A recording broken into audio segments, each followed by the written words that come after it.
I'm an expert on how to make any woman obsess over you.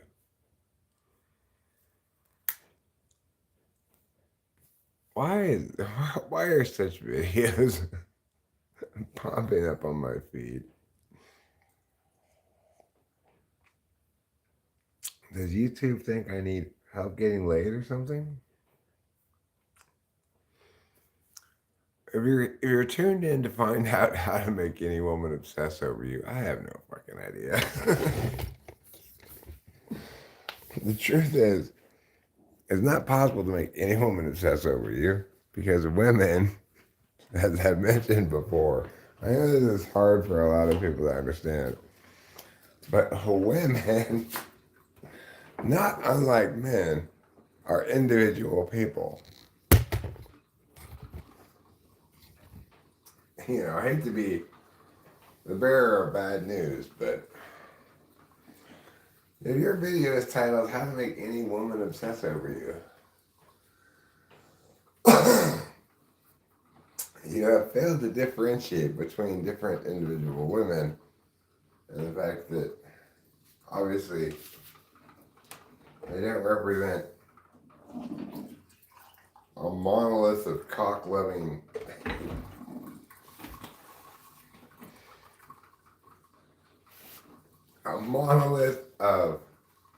hormone enslaved cock pockets.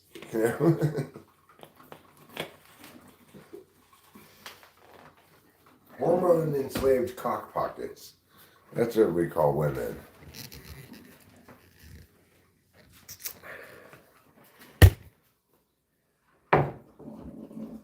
What's interesting is,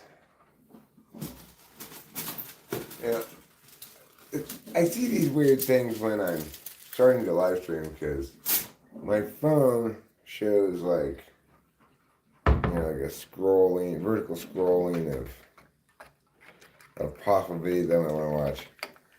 Right now, 80 to 90% of them are either dumbass quotes, I've watched a couple of those videos, or stuff about narcissist BPD people. And this morning mixed in there was instructions on how to make any woman obsess over you. And they start these things by going, now look, this is not evil, this is not manipulative, no. This is simply a way to get women to have sex with you.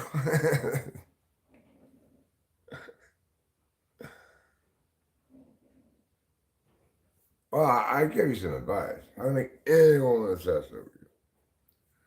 First of all, women love zucchini. So when you first meet a girl, walk right up to her and say, hey, would you like some of this plate of zucchini? How am I? I am fine. I was watching this video about how to make any woman obsess over you. I wasn't watching it. It was just auto playing on my phone, muted, with the captions showing up. It was released 2 months ago. It has hundreds of thousands of views. Number one, women can't resist a man who knows who he is. Be confident. I have no idea. Zero, I would assume. Zero women are obsessing over me. Number two, women need to feel safe. Have big muscles.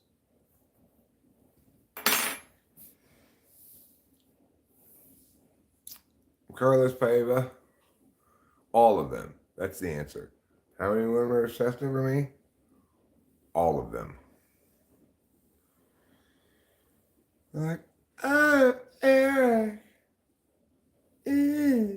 Like that. That's how they are.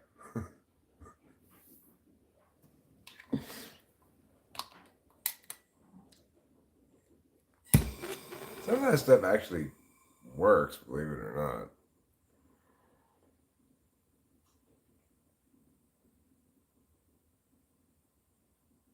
not. Like, I actually watched a few of those things when I was starting to date after my second wife. One thing that probably is true is that if you want to improve your chances with a woman, then talk less at like a date, ask more questions, speak in a slower and lower voice.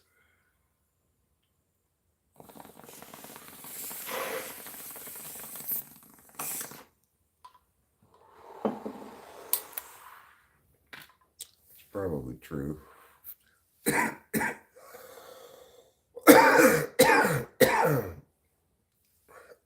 But I suspect a lot of these rules go both ways. Like, it's not bad advice to a woman, depending on who you're going out with, I guess. Tell her as well. Say less about yourself, ask more questions. Seems good advice for both parties.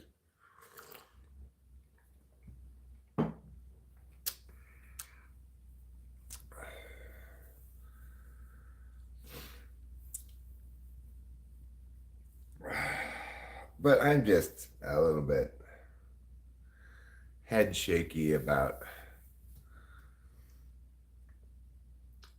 just the banality of content on YouTube that gets very popular.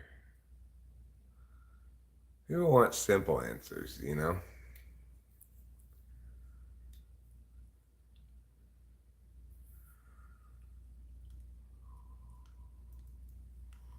Yes. So, to make any woman obsess over you, number one, be extremely handsome and hot. Number two, be very rich. Number three, have a very high profile public job, like famous actor or something. Number four, volunteer on your off days at shelters for battered women. And number five,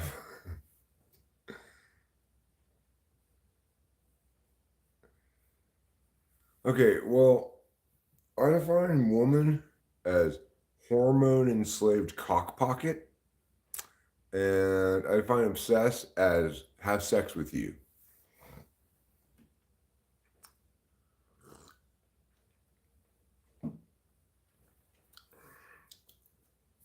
The reason it's easy to make general statements about all women and what makes them weak in the knees is because a woman is 95% estrogen, 5% progesterone, okay?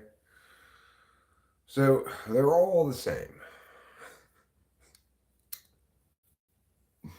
They all want the same thing.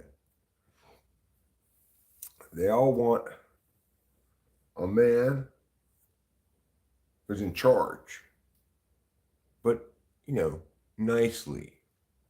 Yes, I'm still with Rachel. The title is not. I don't know anything about how to make women obsess over you, obviously. This was the title of a video that was in my feed before I started live streaming. And it was autoplaying and I watched a little bit of the captions, what it was saying. Oh God. Betting tips 3,000. You are welcome to come and go whenever and however you please. I do not expect people to stay here forever. Hey, you watched my channel several times. You are required to watch it always forever now.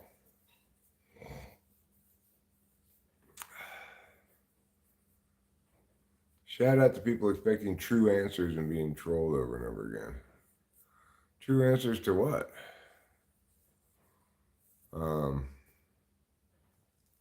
You saying You want a true answer to this question, how to make any woman obsess over you? There is no answer to that question. Each individual woman is a human being who is attracted to some things and not others. And, obviously there are certain universals like no woman's going to be attracted to whining, probably.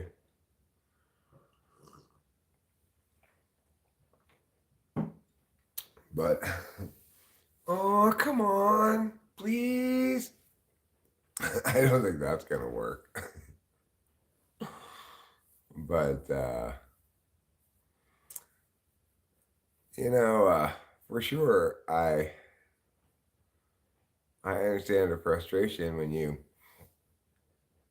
expect to have your questions that you may have about a given subject actually meaningfully answered, and people just avoid the questions and stuff.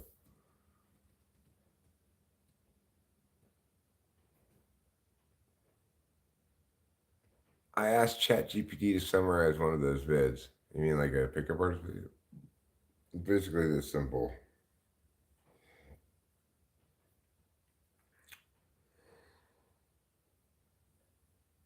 It's like,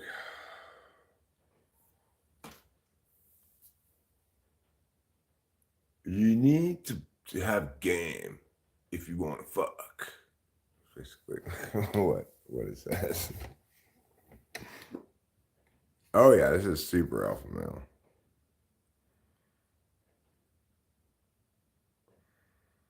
Number 2, be unavailable.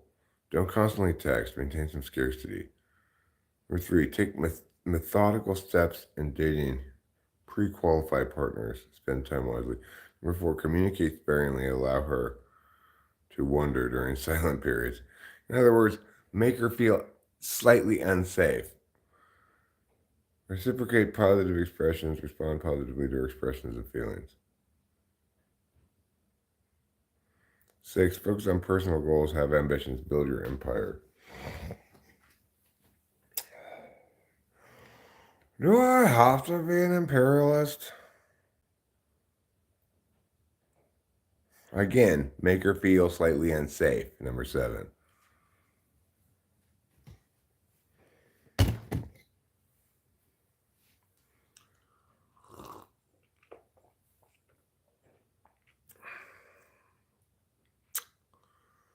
Maintain a positive attitude. Stay positive and enjoyable in interactions. Take your time. Don't rush. Let the connection develop naturally. That last one is very, very true and very important. Take your time. Don't rush. Let the connection develop naturally. That's the part that's very difficult for people who don't view themselves as reproductively viable, or who don't feel like they've got a good grasp on dating or whatever. In those instances, men want to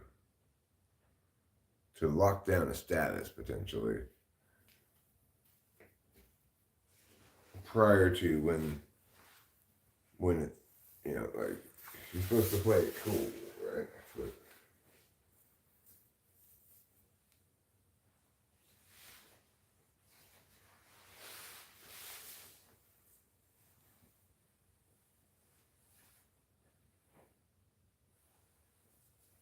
I mean, that stuff is not the exact opposite of what a person should do. It's not a terrible list of things. It's just like, number 1, create mystery and uncertainty. Now, don't front, okay? How about that? How about don't front? Be unavailable. Don't constantly text me. In other words, again, number 2, front. Take methodical steps in dating pre-qualified partners. How can you pre-qualify partners? Spend time wisely. communicate sparingly. All this is fronting, right? Except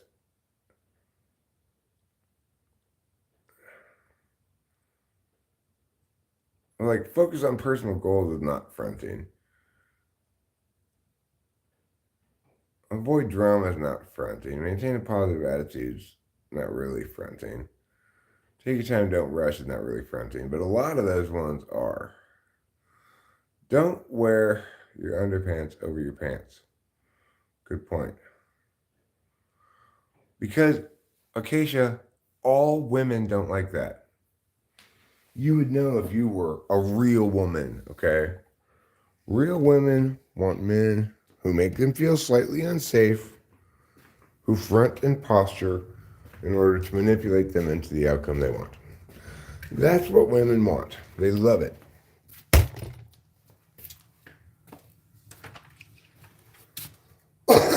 You know why I can't pick up any chicks? I haven't mastered the art of silence. When you master the art of silence, you're always making the girl wonder, does he really like me?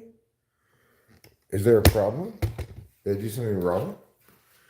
That way you keep her constantly kind of off balance. And that's a good thing because then she's more likely to sleep with you. Well, if that's how you get that chick, she shouldn't want to be gotten by you.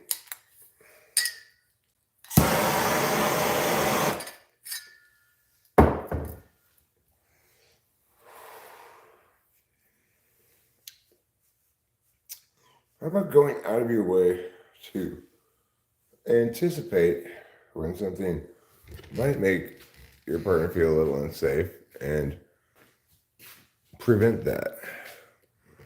Remedy it in advance. ENTJ women want soft, caring, intelligent men. I mean, I don't think they want intelligent men. Barkley Todd.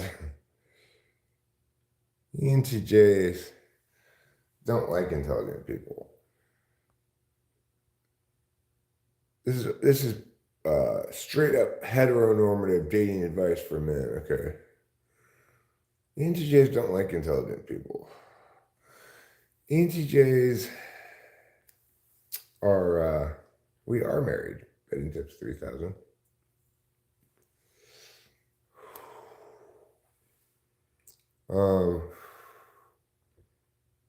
What was I saying?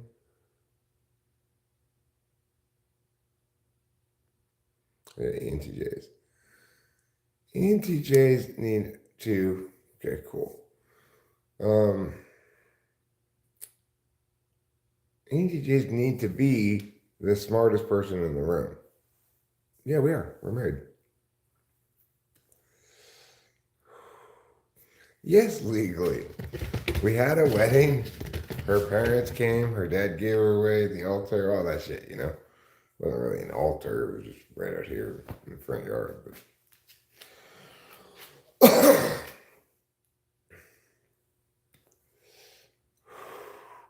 now, ENTJs need to be the smartest person in the room. And the reason is this. Unlike ESTJs, who will carve out their jurisdiction and set all the terms for people's access to it, right? ENTJs have big visions and stuff. And like I say, an ENTJ woman were going out with me. She's accustomed to having better clarity than the people around her regarding what ought to be done and how it ought to be done. And if like the metric is effectiveness, productivity as framed by the ENTJ, then great. She is the smartest person in the room. But she would never want to date me because I would expose the mechanism of her apparent smartness, which is not intelligence but effectiveness, all the time. And I would just muck up the gears all the time. She would not be able to be smarter than me ever, even though she'd be the one who should be really making the decisions about how things are done. So it's like, I'd just be like leaving the emergency brake on while she's trying to drive.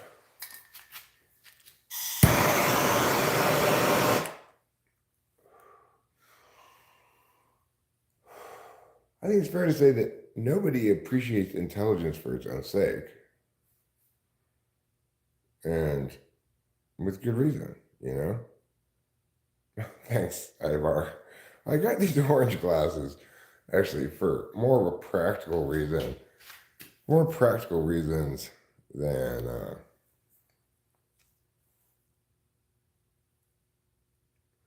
ENTJ visions aren't hard to understand. Okay? ENTJ ideas are not hard to understand. There's good ways of making money. It's not hard to understand.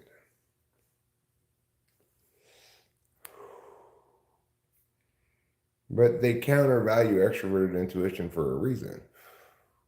If the ideas aren't coming from them, but are intuitively robust, it's like making their passage forward infinitely more complicated. Because you can't mess with shit with TE. My point is not that ENTPs,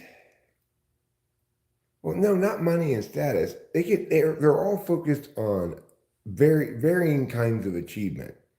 They run a lot of marathons, climb a lot of Mount Everest. You know, the ENTJ that I knew in high school, he went to Harvard Law, and he actually was the lead lawyer on a fairly famous case involving the SEC and some early crypto person, I think.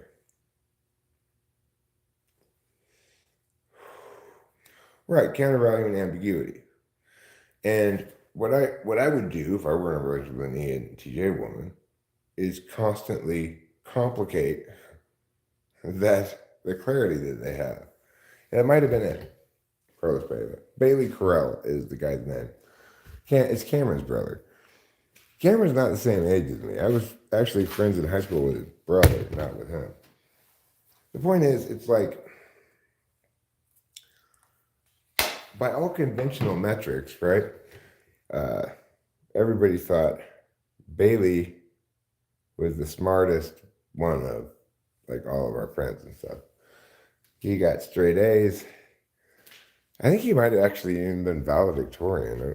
I'm not sure,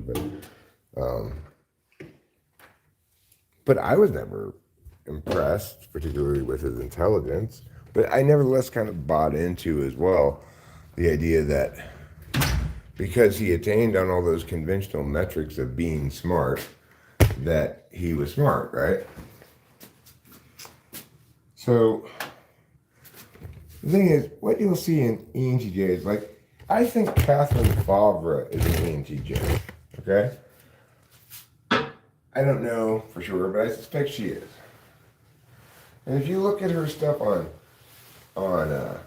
Counterphobic 6, which is this thing that somebody made up to unnecessarily call 8-6 sometimes. Regardless, in her tri-type shit, if you are an intuitive, extroverted intuitor, 1 or 2, you're almost certainly going to get counterphobic 6. And the reason is because she really doesn't like, and so has made a specific category for, people who like to answer a lot of questions with "it depends." She hates that, right?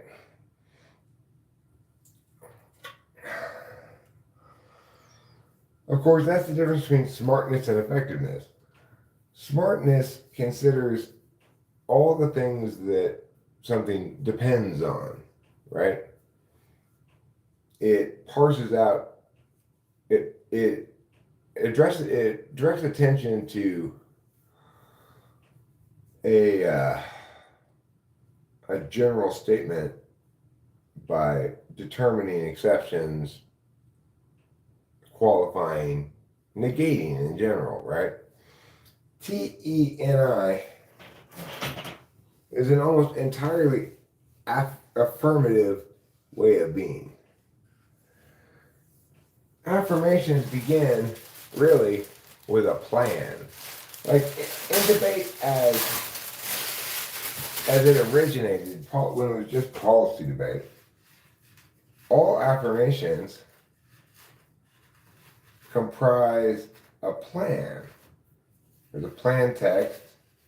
Back in the day, you had to have a real plan. It had to have a funding plank.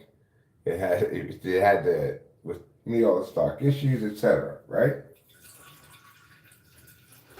In other words, affirmation is TE, negation is TI. And that's why I say, no, absolutely not. An ENTJ would not be attracted to a smart person. Because a smart person is just going to constantly get in their way.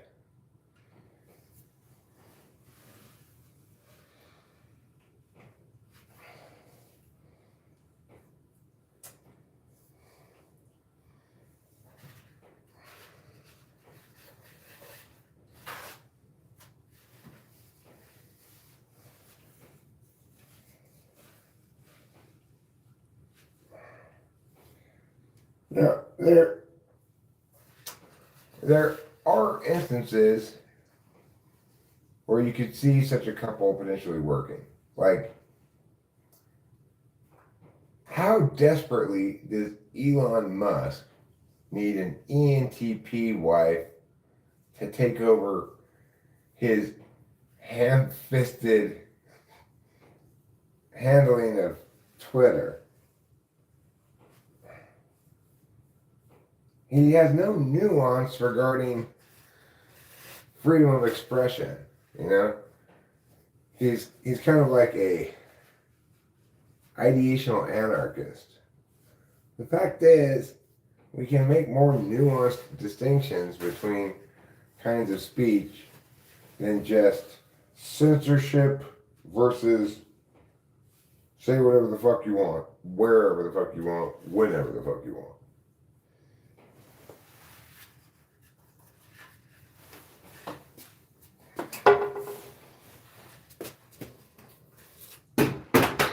But you know, that's the nice thing about effectiveness, right? You don't have to be right about anything to be effective. And most importantly, you don't even need to have good ideas.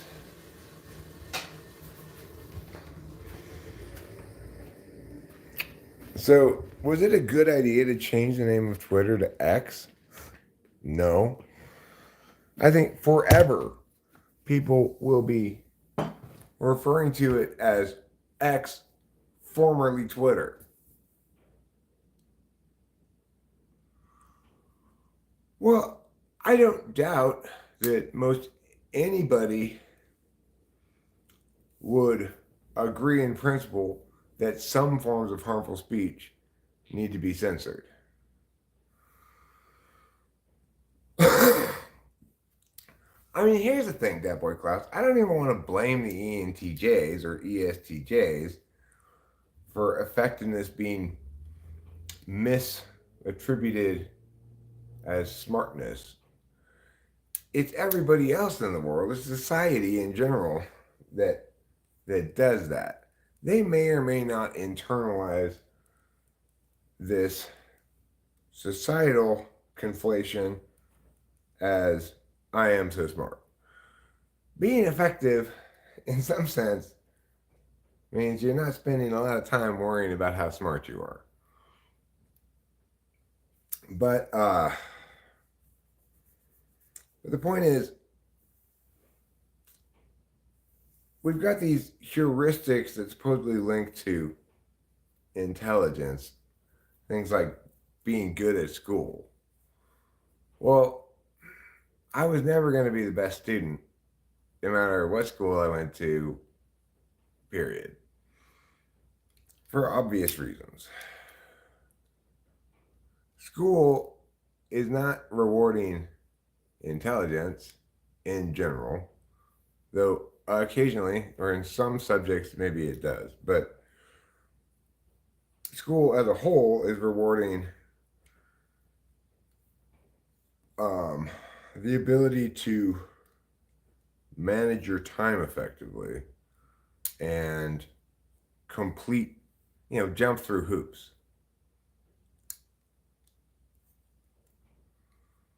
So, like, how many people in the world think Elon Musk is a massive genius?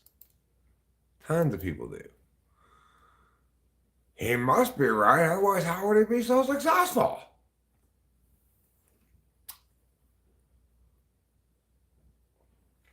And it's not like he's a complete tart or anything. It's just he's locked into his frame of affirmation, just like I'm locked into my frame of negation. It's always less smart to generate and implement a plan than it is to analyze, deliberate, afford statuses to things, etc. Plans are singular in their purpose, focus, etc., in a way that makes them inherently particularist. Whereas negation requires an understanding of universal criteria by which things validate.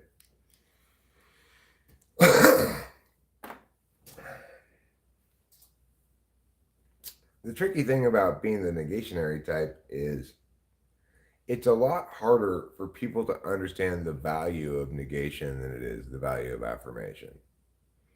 Affirmation is the fact that you're affirming means you're already in a teleological frame.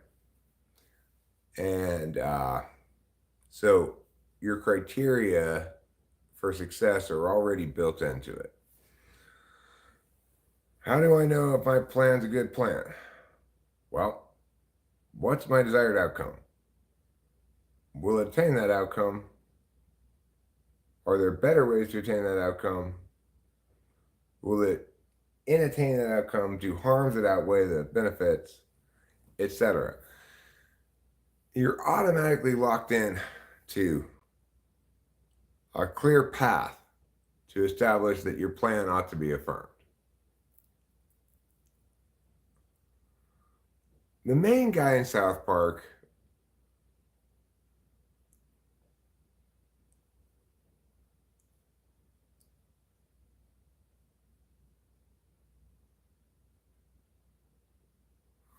Carlos Paiva says, "What? But can't proper planning be understood as intelligence? It's a form of intellectual work, after all." I mean, sure, we could call it a form of intelligence, but then we could call every strength a form of intelligence, right? The point is, planning like that and attaining the outcomes you want leads to success and effectiveness. Why should it also be a representation of intelligence? Because then what do we call what NTPs do, right? It's not effective, it's not successful, but it's nevertheless successful in what it does. It's successful in negating things, but right, planning is much more interfacey than that. Sure, absolutely. as I'm experiencing right now, trying to do a bunch of TE stuff, uh, you can never. It's definitely not deliberation action, right? Like trying to implement this buying rentals real estate thing. There's a lot of things that say where you get to if you're trying to ideate it out, where you go, okay, well, I can't really do any deliberation about that until after taking this step and seeing what happens. So that part of it is indeed frustrating. But I think, hey, trouble! I think ENTJs are are less subject to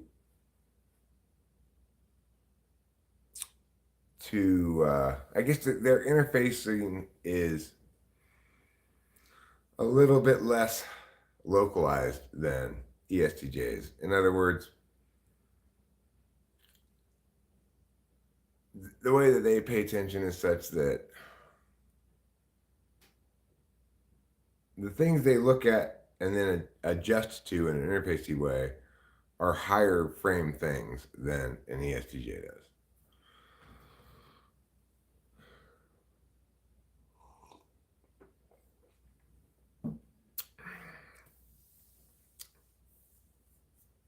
But the point is, ENTJs already get to be rich, high achieving, successful, effective. The person you want to hire to manage MEA, right? And lots of other wonderful things. Additionally, because the world has used the word smart for such a long time to mean two totally different things, ENTJs are generally thought to be the smartest people, too.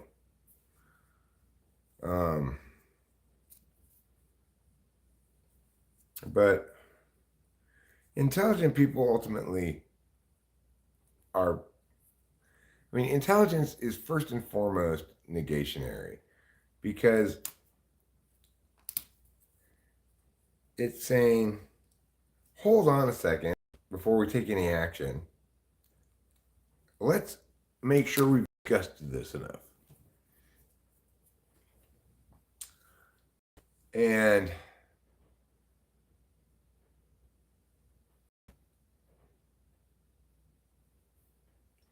by and large, the greatest harms in life stem from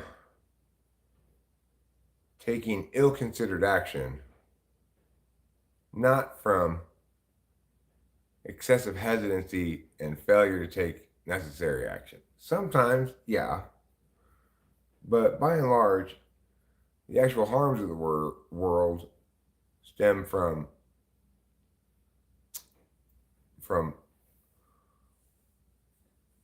action justified the wrong way.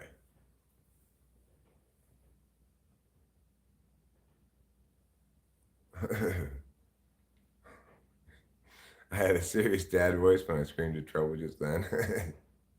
It did seem to work a little bit. I will throw my hat at you, Trouble, if you go after her again. Trouble. He's standing over there just looking at her the whole time and not following her across with his eyes but not moving. You think people look at any like intelligence, not TE? Some people do, right? Like, it depends on really where your absolute values are. Because intelligence, the term intelligence is, the term intelligent or smart is considered a purely positive status to afford to somebody, right?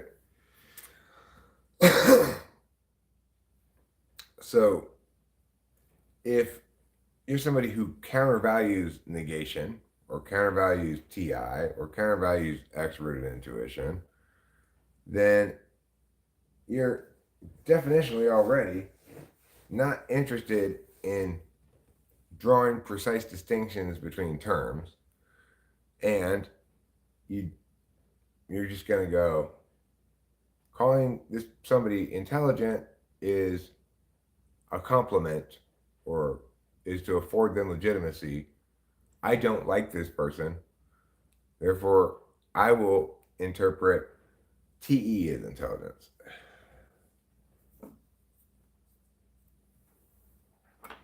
But ultimately, in general, I think what humans would benefit from is a great reduction in the amount of status affording to people.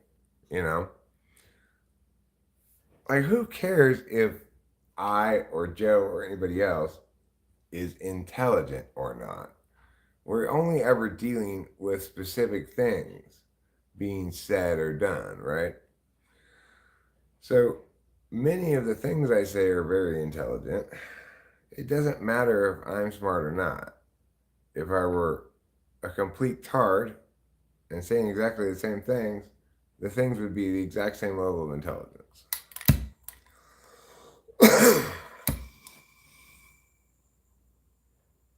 Carlos Paiva, believe it or not, I'm quite confident that Zizek has lots of TI. He's just an amoral fuck.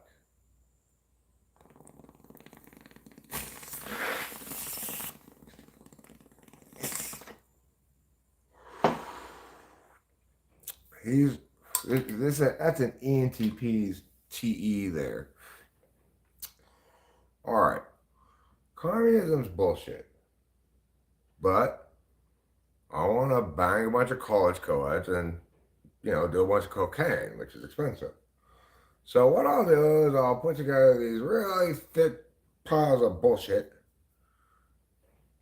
present them under the general heading of communist nonsense, and give lectures at colleges where I charge students high ticket prices to come see my anti-capitalist lecture.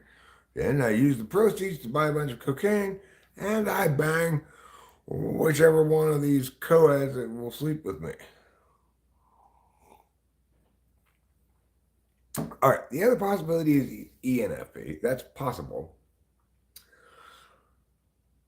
The thing is, here's the reason I don't think he's ENFP.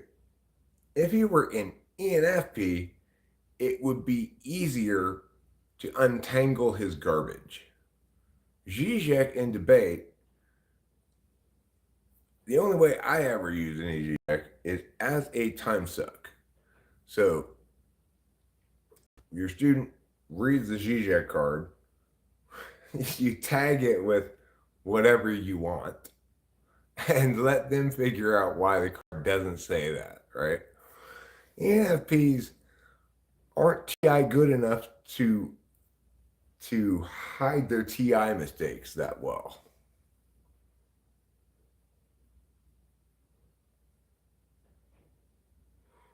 Because he's not a good person. Like an INFP wouldn't bang so many co-eds. What is he, like 60 years old, Come on around giving lectures at college campuses, doing drugs with college kids. Come on now. Like,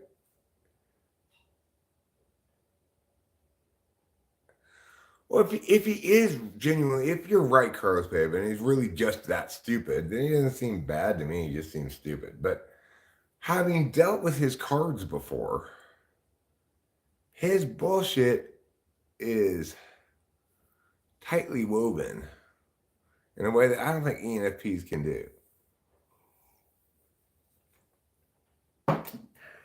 Like, you want to read an ENFP bullshit, read Foucault. Foucault is ENFP bullshit, and it's very easy to articulate what about it is bullshit. Peter Singer ENFP bullshit, you know? It's very easy to articulate what about him is bullshit. Zizek, you have to be smart to explain why this block of text is bullshit. Most people would be unable to do it. You have to be very smart.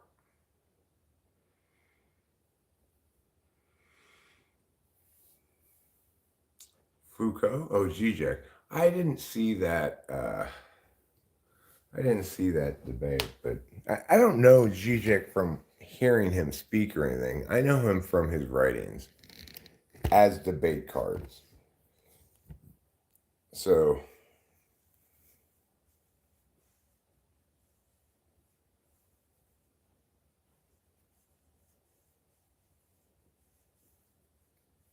who? Zizek? Nobody knows.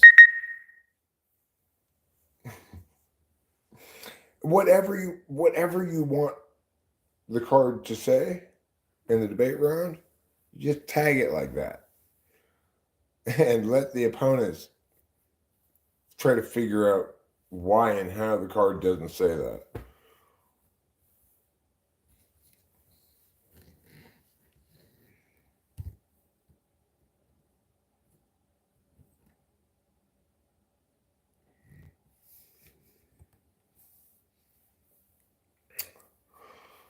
So, you know,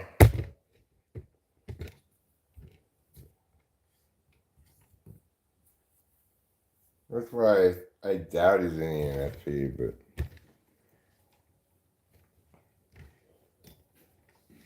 ENFPs, like, they fake being, I don't fake it, it's like, ENFPs are kind of tragic when it comes to philosophy stuff. They can like imitate the form of philosophy, but it's very much like one of those fake streets in a movie lot, you know, where there's nothing behind the front of the house. And it's like they never quite figure out that they're not actually doing what they think they're doing.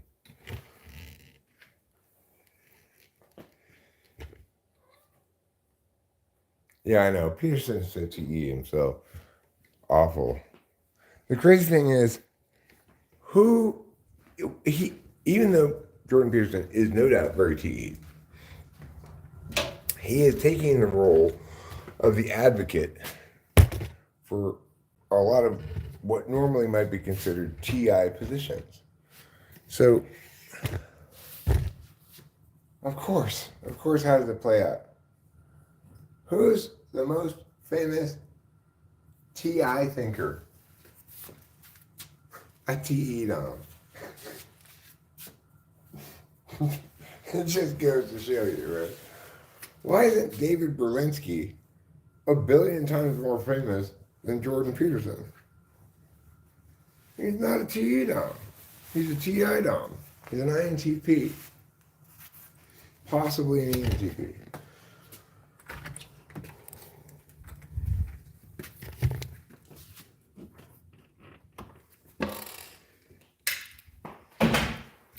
The thing that we need to do, if we want TI arguments to gain popularity, we need to find a TE dom to do it.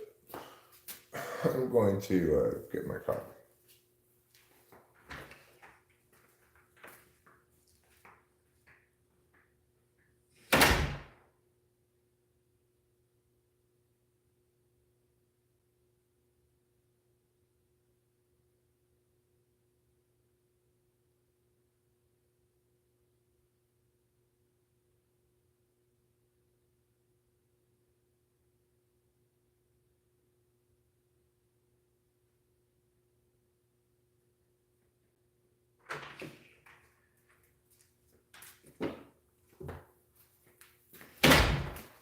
People can't be objective, and therefore what? What is advocacy? People can't be objective and therefore communism, therefore anarcho-socialism, therefore what?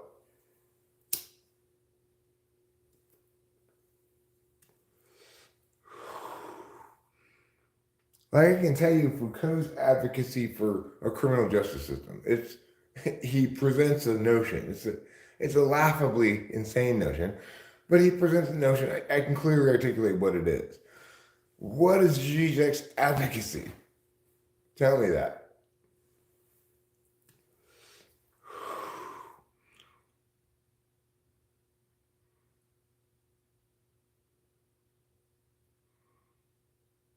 Thing is, you can use Zizek to support any advocacy.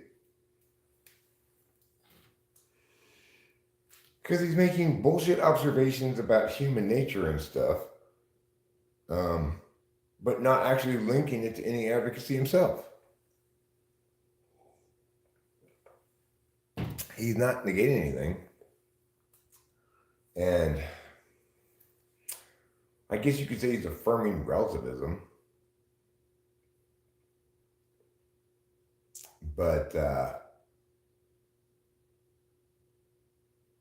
even the affirmation of relativism has to acknowledge that you can't analyze something in a vacuum according to the dictates of relativism, right? So relativism relative to what?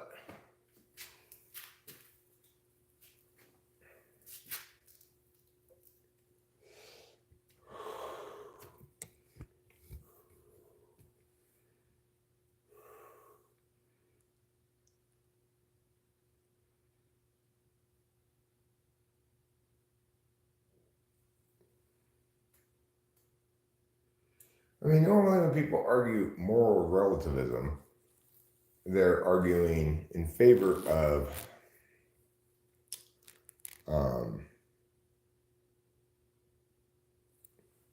tolerance. Like, we can only judge Muslims according to their morality, not according to ours. The fact that they have chick apartheid, that's just us projecting our own values onto them. So in that case, you've got relativism relative to something, right? It's applying the notion is being established and then tested with an instance. That's what Zizek doesn't do at all.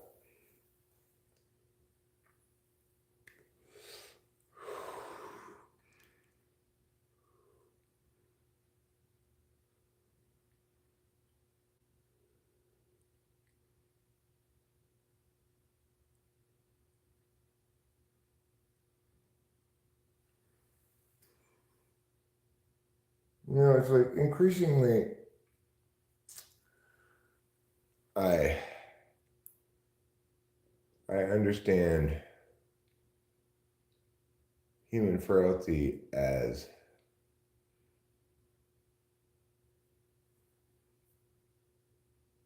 just being overwhelmed by the scope of dealing with narratives.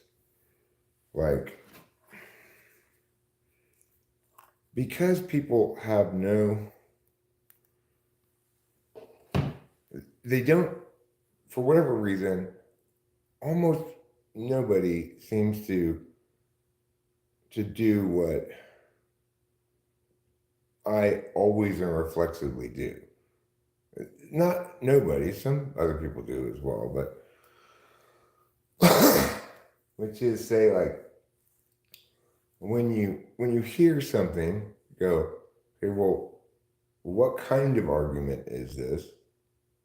Forgetting about the specifics of what's being said, is this person affirming something or they're negating something? Is it, if it's an affirmation, is it a resolutional affirmation or are they advocating a plan? Basic stuff that it seems to me that before you can do any real thinking about anything, that's a necessary but insufficient condition to understanding things correctly. And almost nobody in the world does that. So naturally, everybody almost in the world is overwhelmed by narratives, which is to say, they're dealing very badly with them one way or another. Like,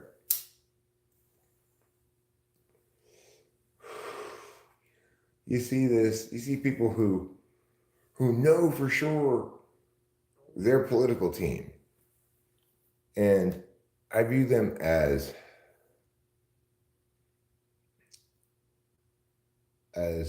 like sleepwalking out what's happening in a dream,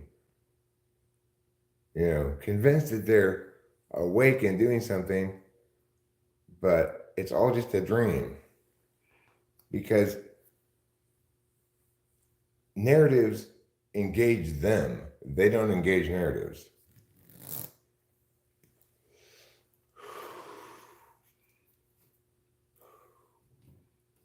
Obviously, it makes it almost impossible for me to, I don't know, like participate in a panel discussion, for example,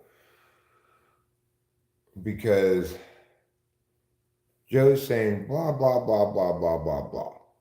And then I'm saying, all right, that's this kind of advocacy. And in order to make that kind of advocacy successfully, you need to establish these other elements, or this thing that you said makes it impossible for you to establish that kind of advocacy, etc.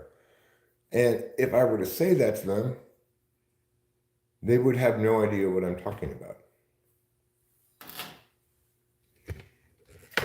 Even if I try to say it in as much layman's language as possible, they would just think, well, who made up that rule?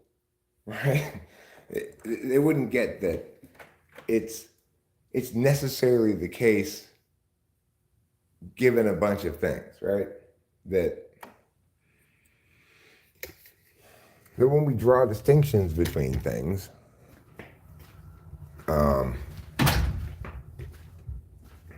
at all, like just by agreeing that a question is different from a statement, for example, and that's pretty indisputable, lots of things cascade from indisputabilities.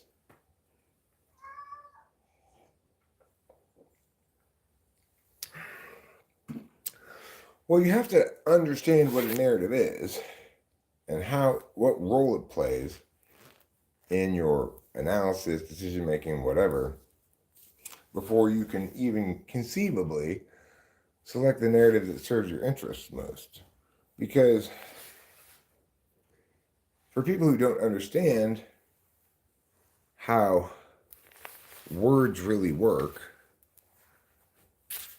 then, and you see this all the time, people go with a given line of narrative having no idea what all the various implications of that narrative is, and have thought they carved themselves out a little escape route and end up damning themselves irrevocably. It happens all the time. So, to determine which narrative is in your interest requires you to understand narratives better than they do.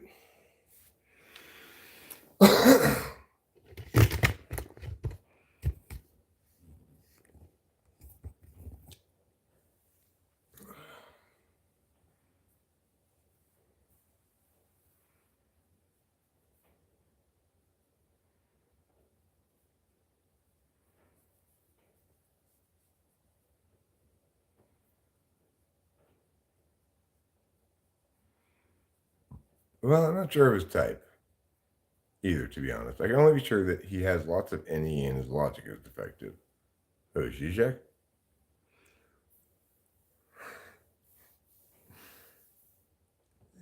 Yeah, He's a real piece of work.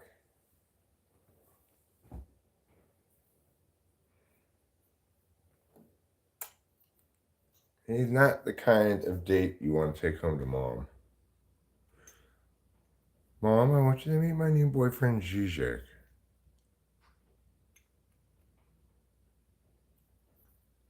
Oh, how old are you? And out comes this incredibly dense spew of words. So, how old are you?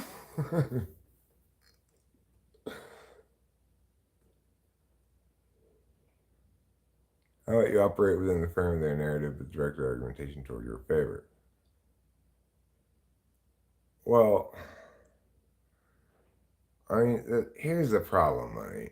To be excellent at argumentation is to be dispassionate about it, right? The people who are best at arguing are negators necessarily because that's what TI does. So negation is always in your best interest in the sense that it doesn't it doesn't mess with the status quo. Leaves the status quo as is. Since we can't ever accurately predict benefits and harms from a given course of action, not all of them, because there are always going to be unintended consequences and consequences towards parties that we didn't anticipate a linkage there, right? So, um, accordingly,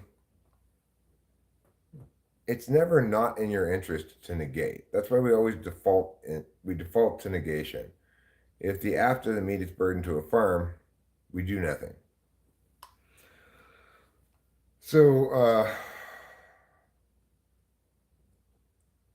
when it comes to matters of personal profit, well,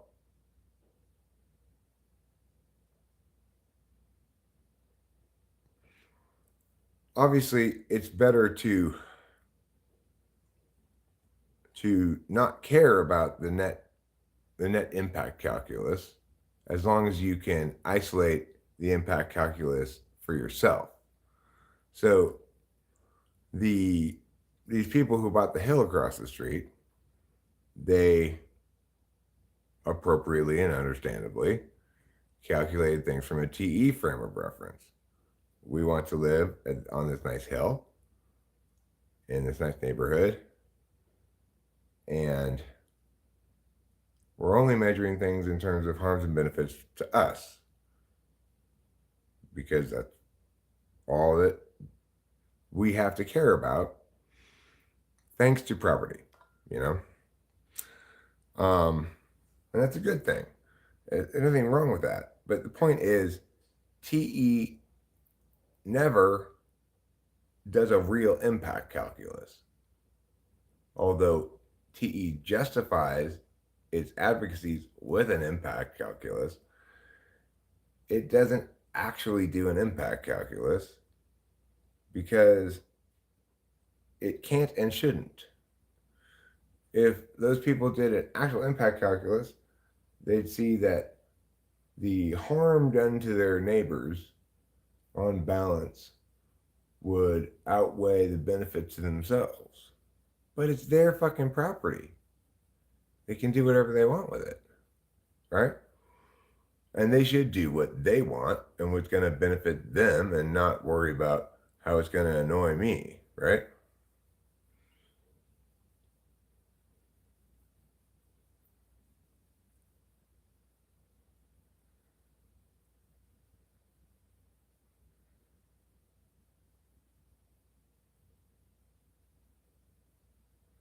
What if we're an upside down land and the universal frame to affirm is that we are suffering and change is needed?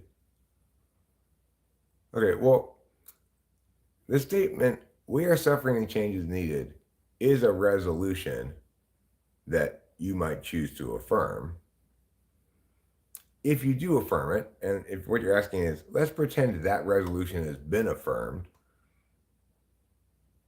that still does not comprise a justification for any specific plan or course of action. And affirmations, you affirm resolutions like that, perhaps, but the only purpose of affirming a resolution as broad and vague as that would be you're using it as a justification for an advocacy that says we should sometimes act, and nobody's going to really dispute that advocacy. So I don't know what else to say about that.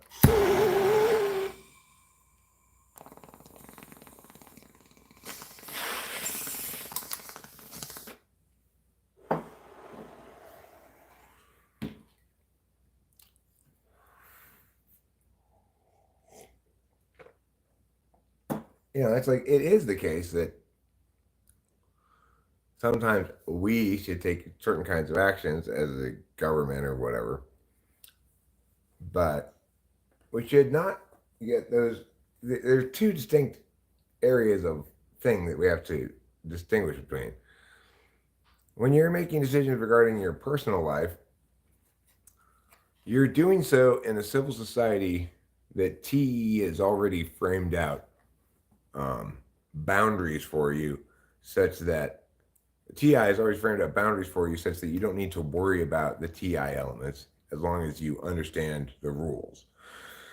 So, in other words, the neighbors across the street, they don't have to worry about whether what they're doing is fair to us or incurs any liability from us or whatever, because the rules say those questions are determined by property lines. So yes, when you're dealing with particular stuff, your own personal shit, then you should TE while knowing the TI rules. That's how almost everybody goes through life dealing with shit. And that's most people's priority, is their own particular shit. And there's a general consensus among the vast majority of people that the smart way to be is to direct a fair amount of attention to assuring your financial independence and security. Actually, we do know, because thanks to some sort of magical intervention from the heavens, these people came over Thanksgiving week to basically play around on their hill. And in keeping with what I'm saying, of course, about TI drawing boundaries around various areas in order that TE doesn't have to think about it. These people, part of why they were on the hill, were they were delighted to have an opportunity to meet the neighbors who were walking by and say, hey, we're moving here and stuff. Completely oblivious to the fact that nobody here is going to be happy to see them coming in and developing this plot across the street. We're all going to be like, oh, fuck. I used to have a nice hill to look at. Now I'm going to have to be looked down upon by this house above me. No, obviously we're not going to be happy about that. The neighbors to the right of them, who currently have a hill to the left of them, they're not going to be happy about that. The hill these people bought is next door to the loud neighbors. They're not going to enjoy that fact. I don't know what they're putting up. But anyway, what they told us was they're going to start taking bids from contractors in the spring and break ground in the spring at some point. So that was critically important information for us to have. The neighbors didn't inform us of this because they thought these people need to know because they're probably going to want to move. They informed us, expecting us to be delighted and be like, wonderful, more neighbors. I don't know what they're planning on putting up. We're not going to be here to find out. So this gives us enough time to accomplish what we need to accomplish, which is to say, I called David yesterday and said, okay, let's slow things down a bit here because um, it's important to move quickly, but I don't want to rush. I don't want to be hasty, you know. So we're aiming to list this at the beginning of the new year, and figure we've got 4 months maybe to get this thing sold.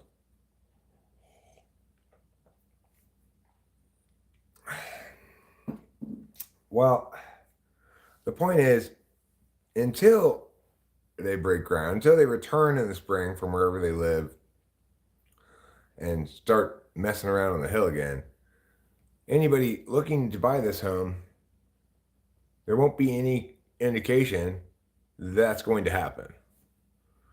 So they'll buy it under the same pretenses that we bought it, that they're going to be living across the street from an empty hill.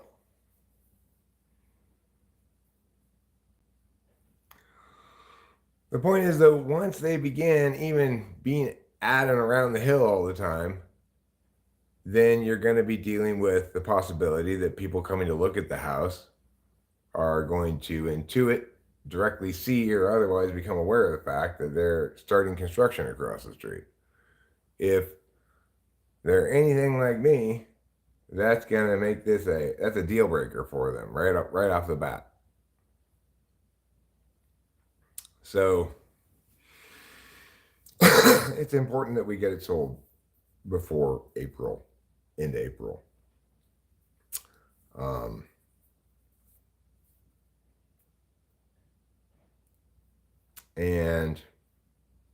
But nevertheless, it's still a good idea to wait until the start of the new year to list it, because not a lot of house buying goes on, December 24th, December 25th, etc., right around Christmas. So you want your house to not be stale.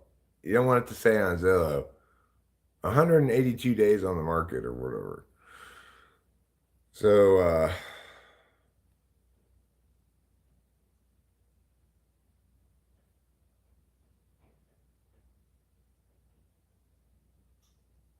that's near your new or old house.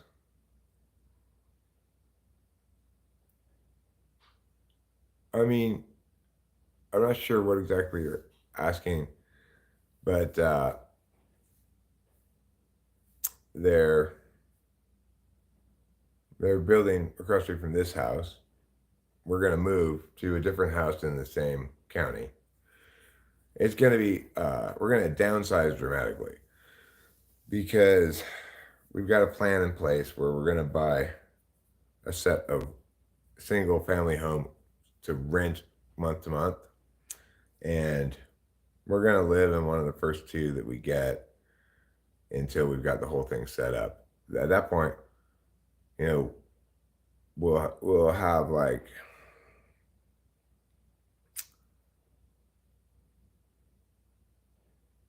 probably 6 properties and be living in one of them. 5 of them rentals, one of them a rental that we're living in.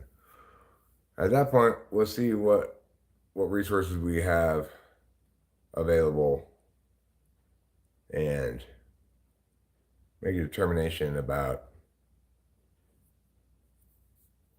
like when and how much, and eventually exactly which house to buy for me and Rachel to live in. Because I'd rather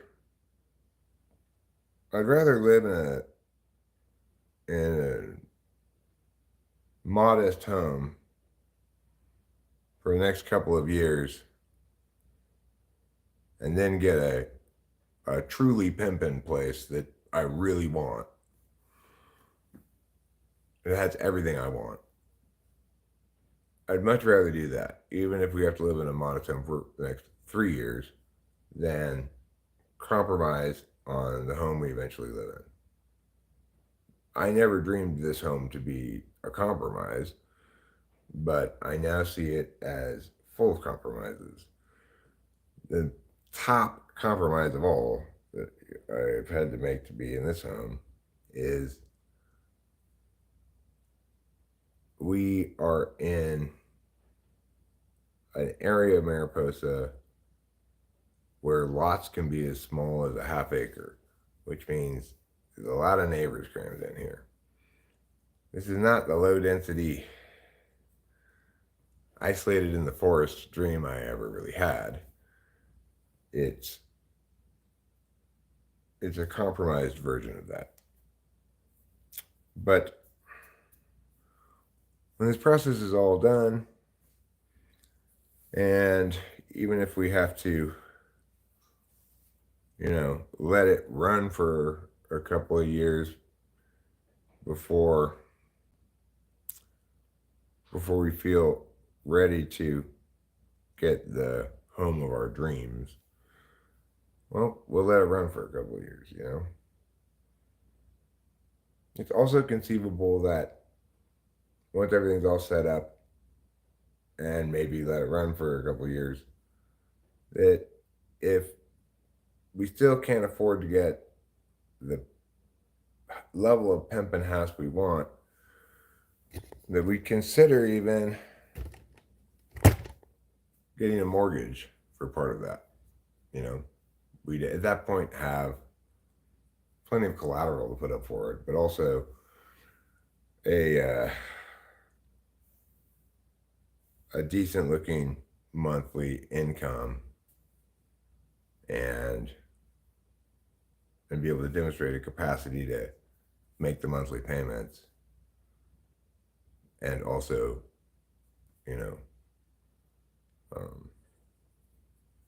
living expenses. Of course, the key thing about living expenses is because we will be living in a rental that we own in full, our living expenses don't include the 1/3 of your income that normally goes to housing, either for a mortgage or rental.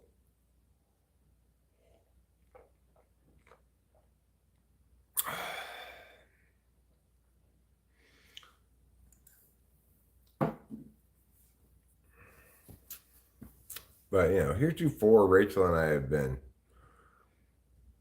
we've had a high monthly living expenses, considering the fact that we don't have any housing expenses. We can tighten our belts substantially, I think, and without really feeling the pinch that much.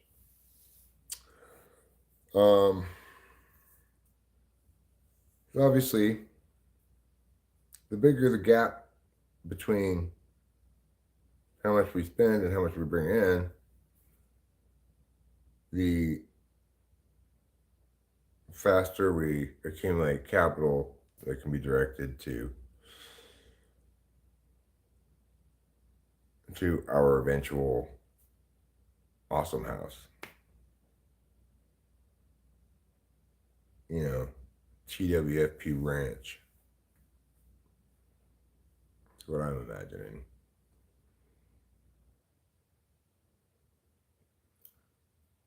Some gorgeous 4, maybe even 5 bedroom, 3 bath house on a hill with seasonal water. There's a little pond or a lake there in the winter. Unable to see any neighbors from your home. A fairly long driveway that you have to go up to get to the house. And plenty of natural big mature trees and stuff around.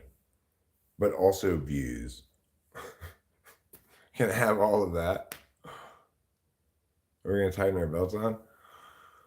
Well, one form of belt tightening will be kind of naturally occurring. Our our like live in this house expenses will be less. We'll have lower energy bills in both in terms of propane and electricity.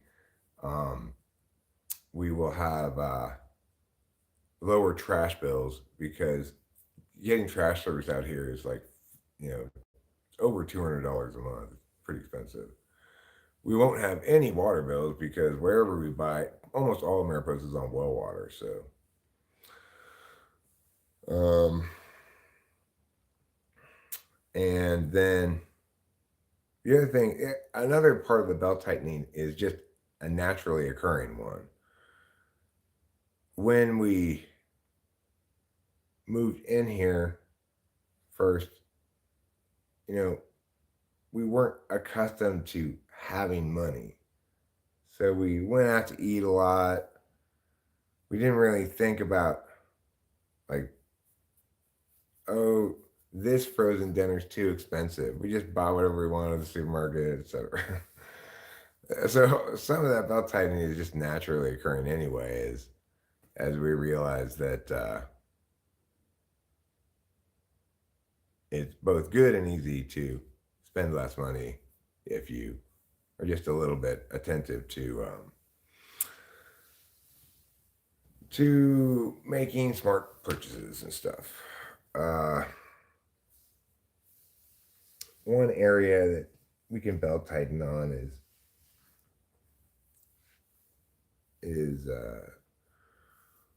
Rachel tends to buy a lot of like makeup clothes things. So we've talked about how much per month, you know, she should have to just spend on whatever she wants because that's fine. She should have some, but um, it's also the case that being frugal is a team effort. I rarely buy anything for myself except for cigarettes. Everything else I buy is for us.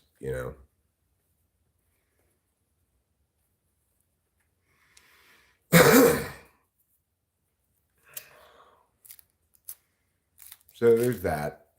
And when we go out, this has already started really, but like when we go out to eat, we used to always go to one of the fancy restaurants when we go out to eat. Now we usually go to the Mexican restaurant, which is quite cheap, and we don't go out to eat very often. So there's a lot of ways to tighten our belts. Shit like the Christmas party we're having this year. It's indulgent, but I'm glad we're having it. It's a final farewell and hurrah to this beautiful home. I mean, it's a great house.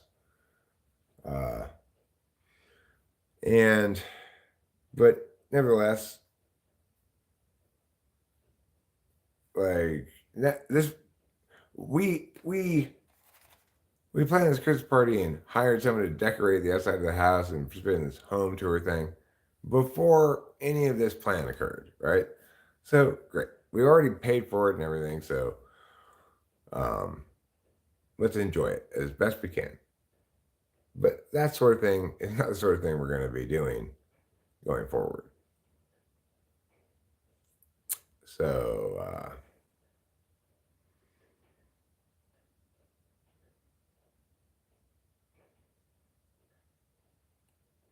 so yeah, it's not. It won't be that difficult for us to tighten our belts. Also, things like,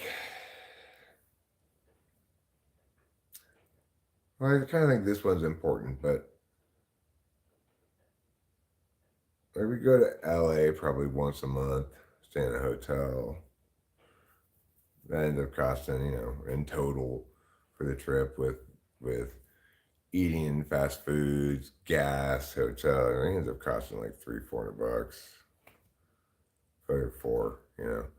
That's something that we could try to cut down to once every other month, maybe. I just go down there to get Adderall. I gotta have her mail it to me.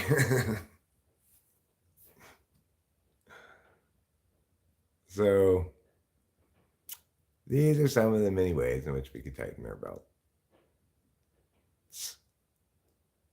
One way in which we will not be tightening our belts is like, I'm not going to quit smoking.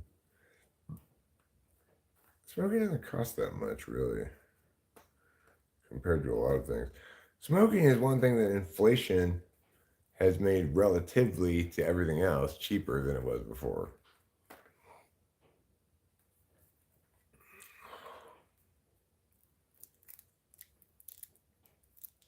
So,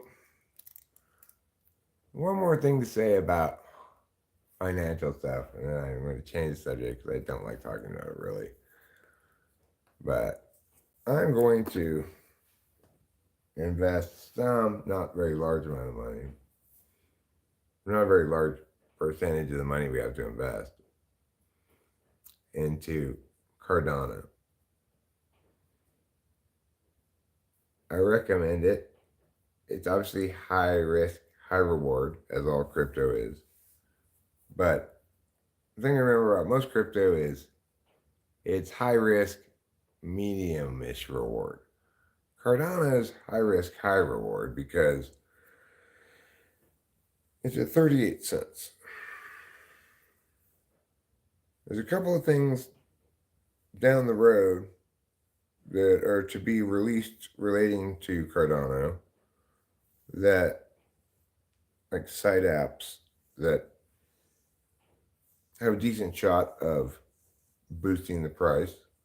When your price is currently at 38 cents, it's a lot easier to go from 38 cents to 76 cents than it is to go from 38,000 to 76,000.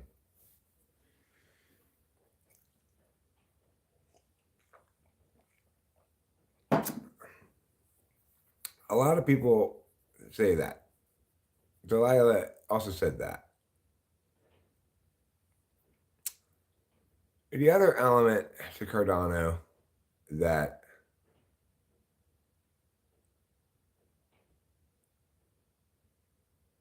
no, I didn't find it distressing. I understood completely. The other thing is they are linked to this notion of an uncounterfeitable digital personal ID. It's something that has an easily understood, concrete, practical benefit, and it's the opposite of dark coins. So I think that idea is sound. And reading about it, purportedly there are anticipated a few distinct news events related to it coming up.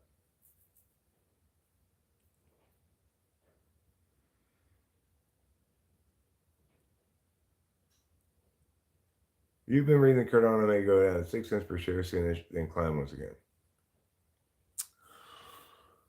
Look, I'm not saying that Cardano is the crypto that's safest. I'm saying because of all this pessimism, if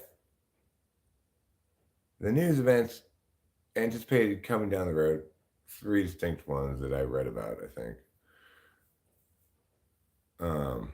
work in Cardano's favor, then the ceiling's very high.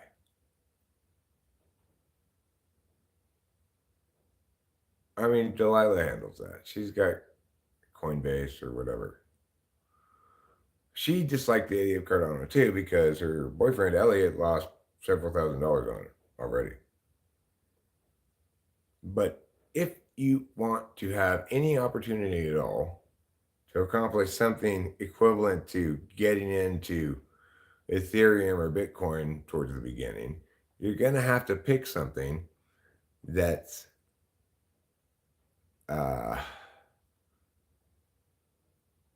that people are pessimistic about right now, but that you have a reason to think that they might be wrong.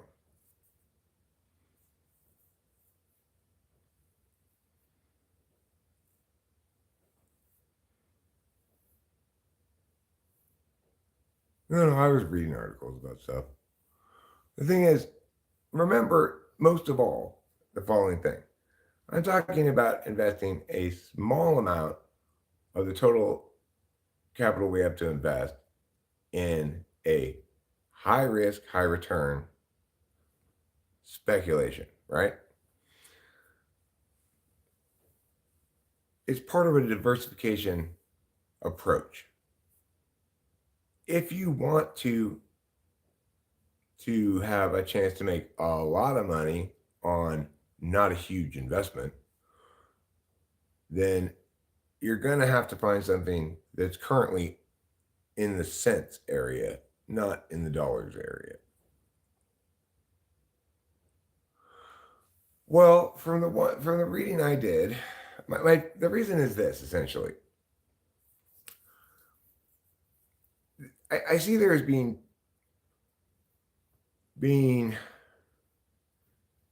a few plausible strategies to back.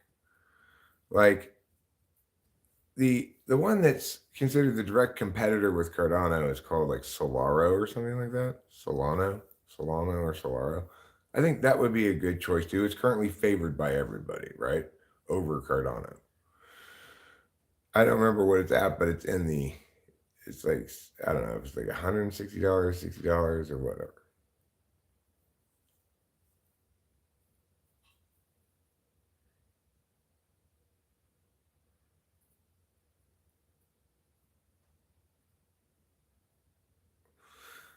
I mean, so okay, but the point I'm trying to say is basically you need to think like you could diversify and go into both, but they're essentially transparency coins and dark coins.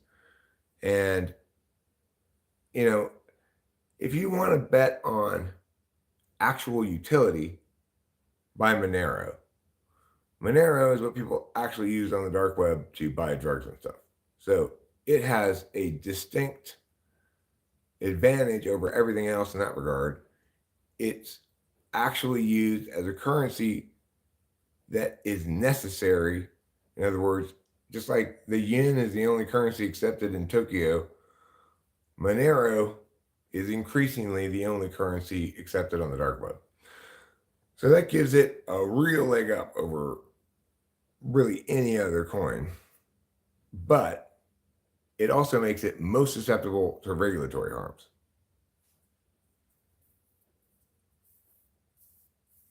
Solana.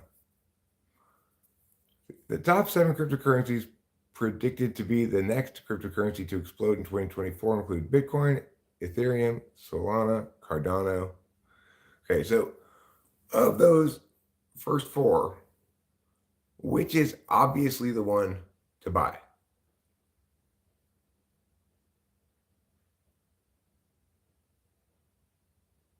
BNB is done. Cardano has a 13.5 billion market cap. I'm not sure how that ultimately impacts the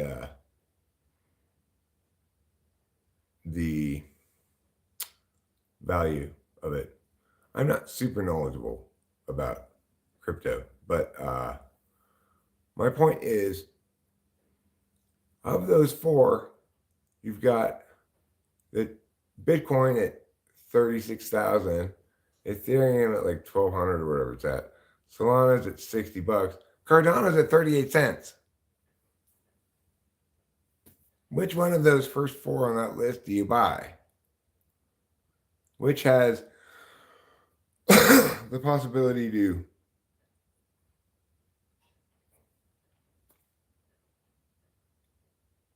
you know,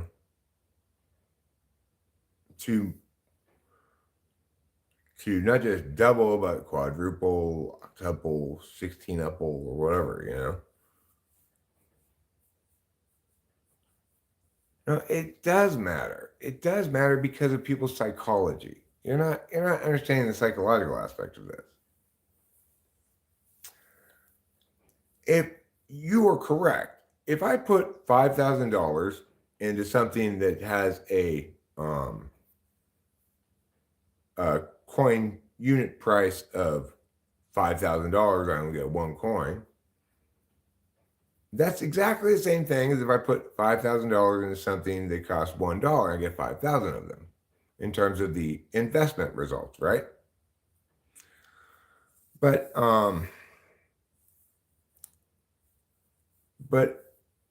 well, like crypto people understand crypto as crypto. Increasingly, regular people are purchasing crypto as an investment, and regular people are thinking about crypto in terms of how they think about stocks. So with stocks, it's not like that, right? It's not like crypto.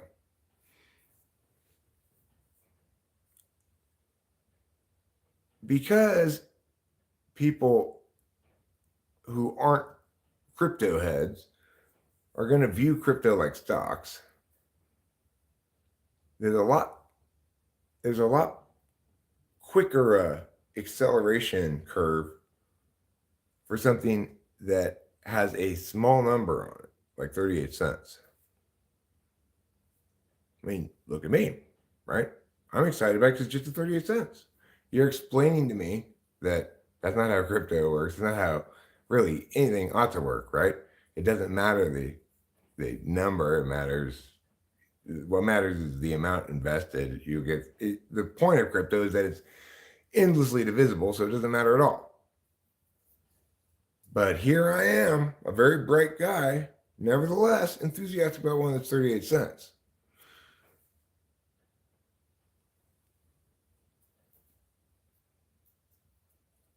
Think about it.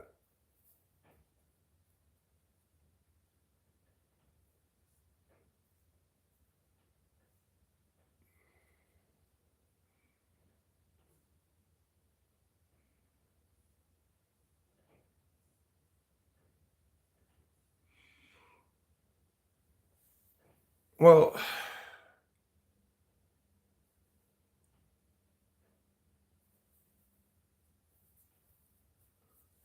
the thing is, I think any and every investor should recognize that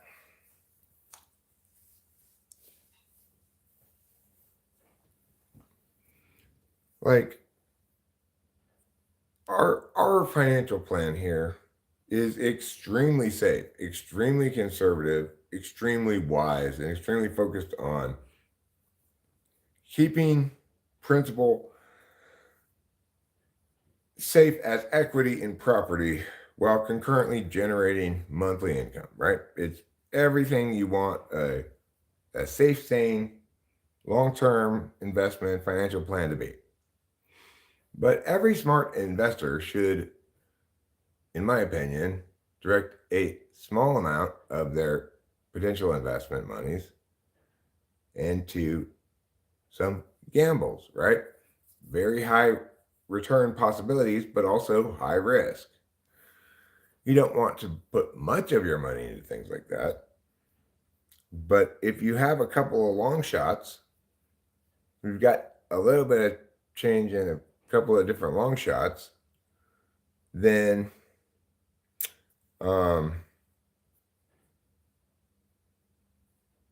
you won't regret it if any of them hit.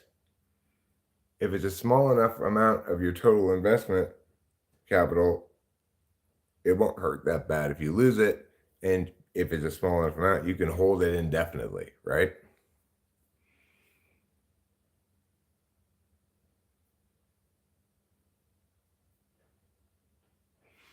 Well, remember here, Lamb, the bulk of my investment plan is not something that I need any kind of special education to do. It's the opposite of that. It's acknowledging exactly what you're saying. It's saying, hey, look, I'm not a real investor. I'm not going to be able to pick stocks and stuff like that. I'm going to do the safe, sane thing that we can all understand. I'm going to buy properties to rent them. Therefore, the equity's safe in the home. We own it in full, and we get income from it. Nobody can dispute that that's a great investment plan. So when I'm talking about an additional component to investing, which is take a few gambles on a couple of long shots, it's a good idea. Don't think that you're going to be able to figure out which long shot's going to pay off because you're such an expert on shit. Exactly. Go with your instincts. Go with your gut, and do some research, but go with your gut because remember, it's just a relatively, comparatively small bet on some potentially very high ROI things, right?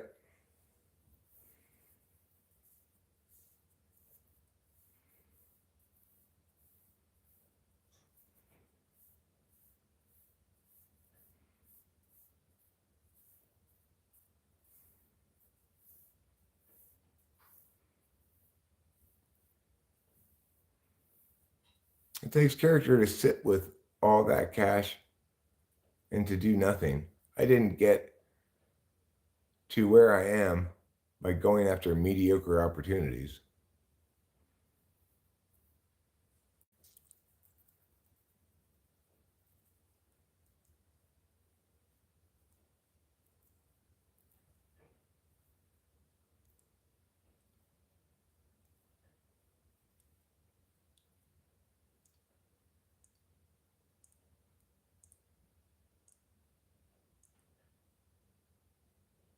Well, I will again repeat what apparently has not been fully processed yet.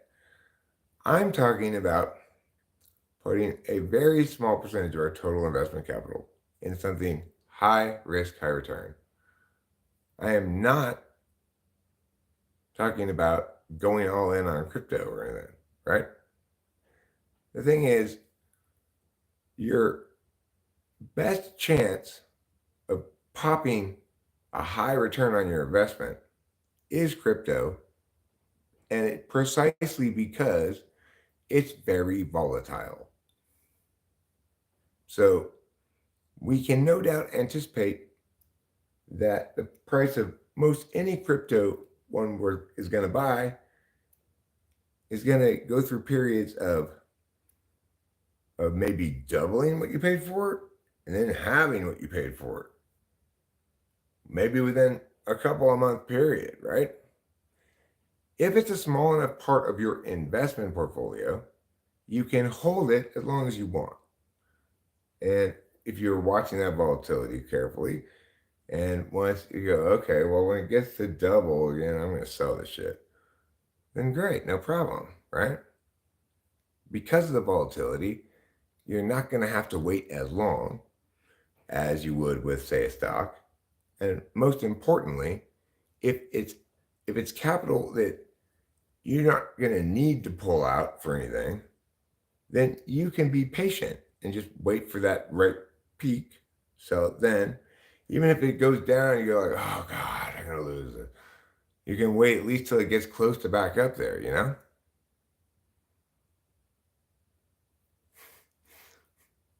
Money asks the best question of all. Have you heard of this new thing called the Bitcoin?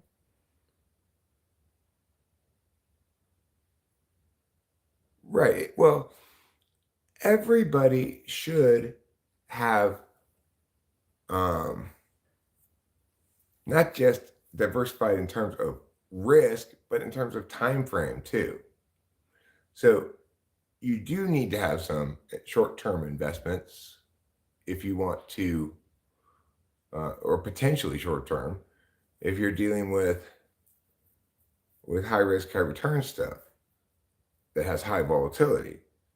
In other words, if you want to make money in crypto, you have to be willing to be a little bit more active in your engagement with it than maybe something else. You have to pick a time to sell, you know?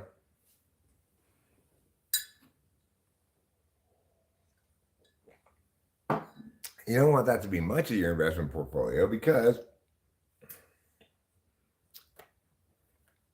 if you're going to be something like a day trader, whether it be in stocks or the equivalent in crypto, then that better be your job, you know?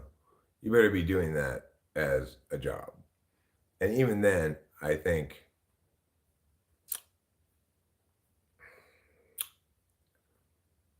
you probably run some real risks of, well, with crypto especially, of like having fees and other shit like that eat away at any profits you try to take. But it depends where you buy it, I guess.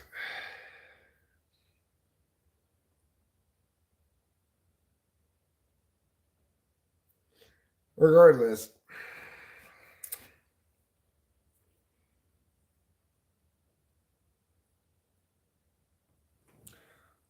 probably if you want to eliminate from your head regarding crypto regulatory concerns, like that the government's going to shut that shit down or whatever, Monero makes the most sense to buy.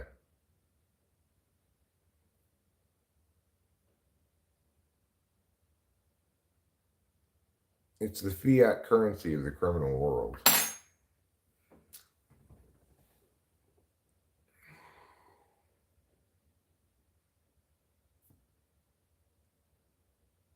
God, everybody is telling me all this shit as though I have not already articulated the answer to that, right? Don't let your innie get the better of you.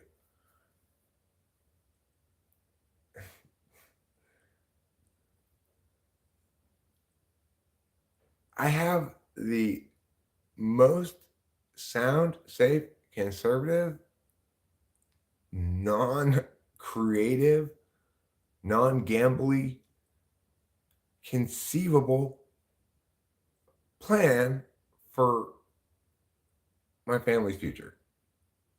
Buying a total of 6 rental properties, living in one of them, and eventually moving out of that and getting into our own home and renting that one, right?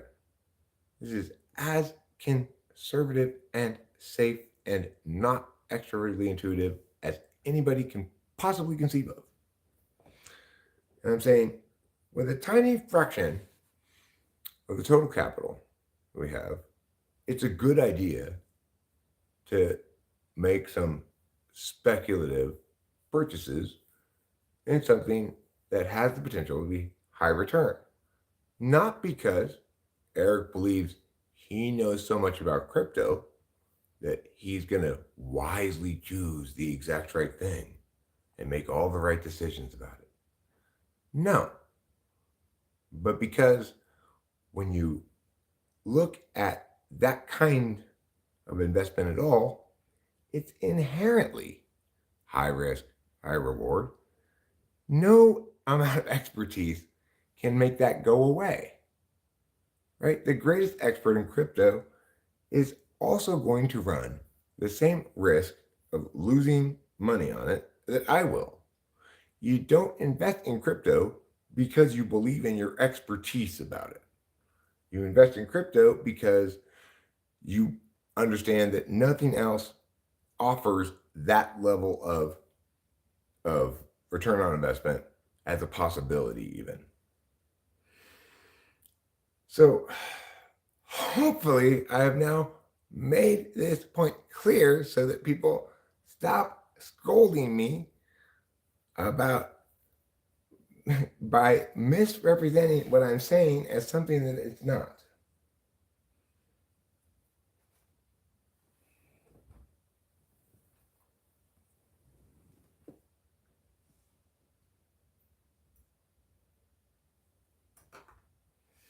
If you want to tell me instead of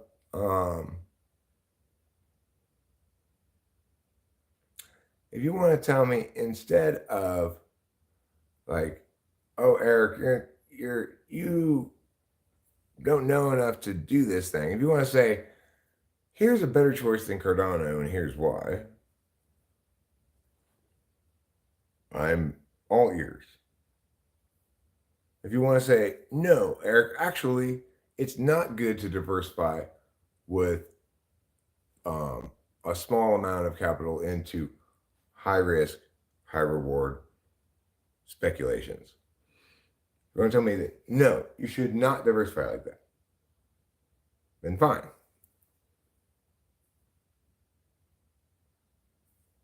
But make an actual point that's relevant to what I'm saying.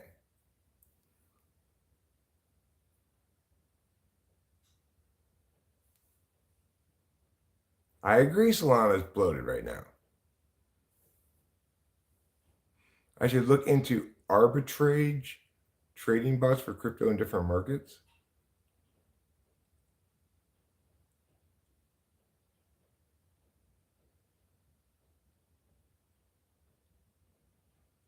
So the thing is, here I am, we could ask 100 people who spend their entire day studying crypto, and we still wouldn't reach consensus about which one to buy. So that's why it's important to think about it in terms of, what is this an example of? And does it meet the criteria to be an adequate example of that?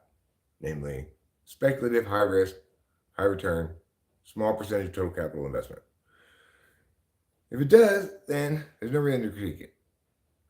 If you're critiquing the concept of that, then critique the concept of that. If you're saying that it's the wrong specific one for a specific reason, then say that. But do not tell me that I shouldn't even engage in any kind of investment of that sort because I'm not an expert enough at it.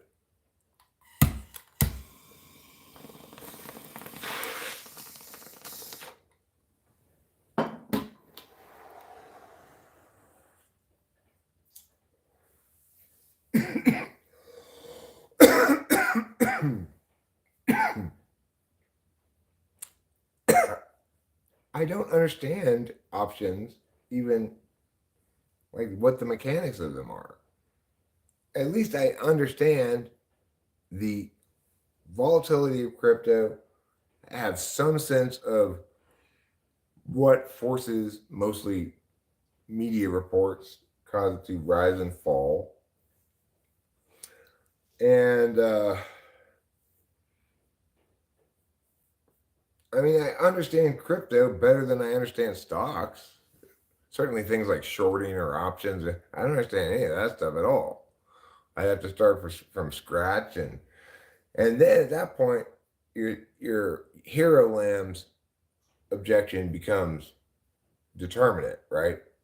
I'm trying to get into complicated investing things when I don't know anything about it. What I've suggested doing here with Cardano is the opposite of that. It's like, okay, cool. I can frame out and understand what an appropriate kind of diversification would look like. And here's an area where I understand how one would capitalize on the volatility of it, regardless if I'm right or wrong about the coin itself. I'm sure I'll get 100 different opinions about which one is the best one to invest in, but at least I won't run afoul of trying to do something that I'm not expert enough at to do, like dealing with shorting, stock options, etc. And that, if I were to try to get into those kind of complicated financial dealings, then Hero Land would be absolutely right. But crypto is not that complicated to deal with as a commodity.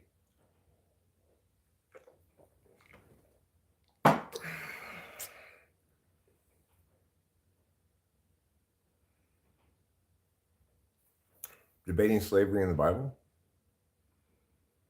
Well, yeah, Hero Land, we have long-term investments. The thing is, our current portfolio is nothing but stocks and shit that my dad built with his guy, right? But we are divesting from the stock market and into rental properties because we need our investments to pay off more in terms of monthly income and less in terms of capital gains.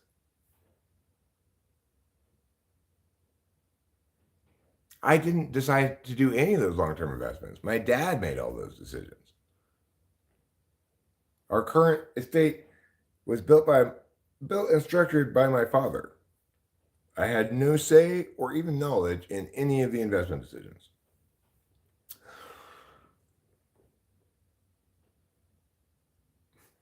My dad did not talk to me about it at all. He has a guy. He had a guy. He's our guy now, Ron Yee, who is his investment advisor. Um, so absolutely, I'm not going to think I can beat my dad and Ron Yee at the stock market. That would be insane, right? Which is why I haven't really known what to do. It's like, how do I even take ownership of this estate when I don't trust myself to mess with any of the investments? Well, I finally we came up with a great plan. And I've crunched the numbers multiple times in my head. It very much should work, which is we will divest from the stock market into something even safer than the stock market, namely property. And by doing that, we'll be able to uh, render from our capital less in terms of capital gains, but more in terms of monthly income, much more in terms of monthly income, because I'm not exactly sure how much passive income we're getting from the portfolio, but it's not the equivalent of the same amount of money invested in rental properties.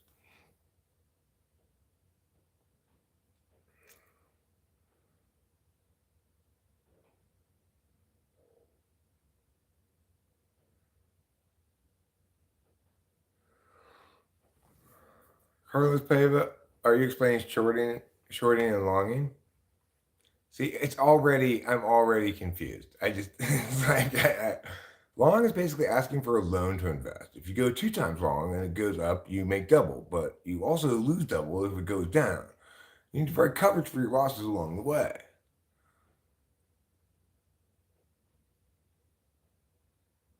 Stop losses are for beta males. You guys are just convincing me more and more to not deal with the stock market. Sounds complicated. Sounds boring and complicated. Believe it or not, real estate is less boring and complicated. For example, I've been thinking additionally, I was musing last night about the possibility that we that it might make economic sense to purchase a certain number of rentals outright and then partially finance each of the additional ones so that we can get a couple more than we would otherwise be able to. If we can get the monthly payment such that each of those is still turning a profit, um, even if it's like, I don't know, I have to think more about it, but like,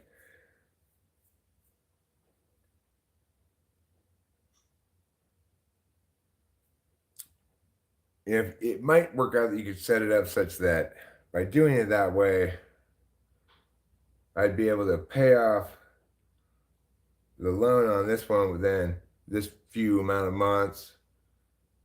And as I then it'd be like get faster to pay off each of them so that then you're attaining the full income, monthly income from say 8 rentals instead of 5 or something, or 6. It's it's something that is that and that's one of those TE things like you have to take this one step at a time, see where we are after one, see where we are after two, etc. We gotta do. You just gotta. We gotta interface. We gotta act, look, and see how things have changed, adjust, that kind of shit. But regardless, my point is, property and potentially getting, dealing with a bank for some kind of loan or whatever, depends on how things play out. Could be for one of a couple of purposes, or maybe not at all. That seems to me much more comprehensible, simple, easier for me to grok anyway, than stock market stuff.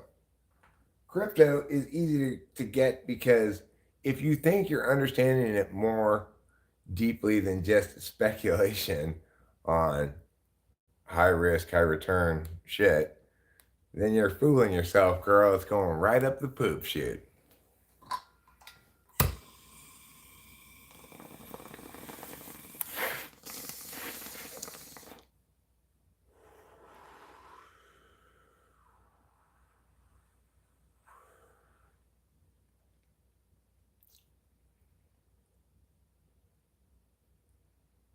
You don't want to make money because you're lucky. You want to make money because you're good. I don't want to make money for as a consequence of this or that or the other thing. I'm aware that it doesn't matter.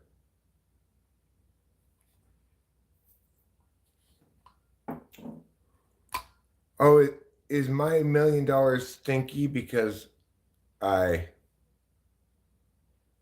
I was wise to invest in a small amount in a gamble that had the potential of a super high return and it paid off? Does that make that money stinky because it involves some luck? If it involves no luck, it involves very low rate of return. If you want to involve no luck, you should put your money in a savings account.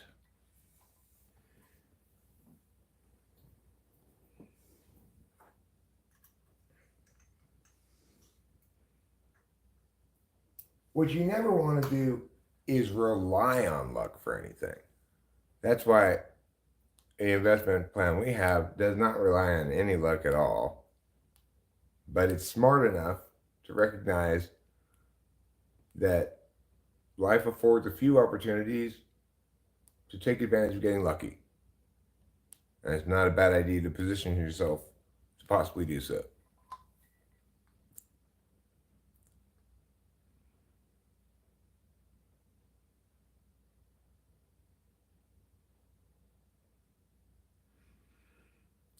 I mean, yeah, I got paid, obviously, it was my job. Um, I was underpaid because I loved it.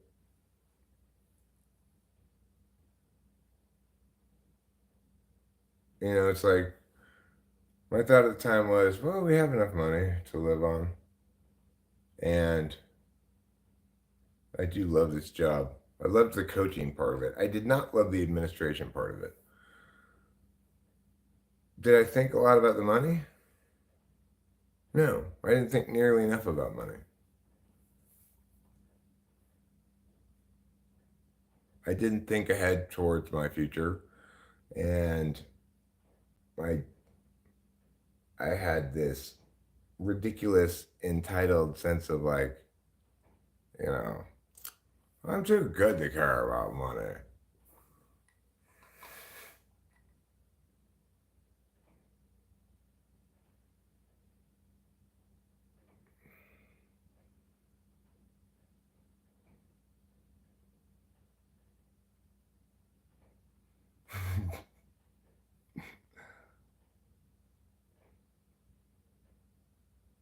I have no idea what Jeffrey's mom's family does with their money. I know they do well with it, but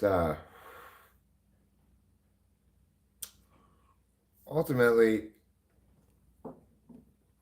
the hardest thing for me to achieve is something that I've achieved here, which is to feel as though I have extreme clarity about exactly what I should do and will do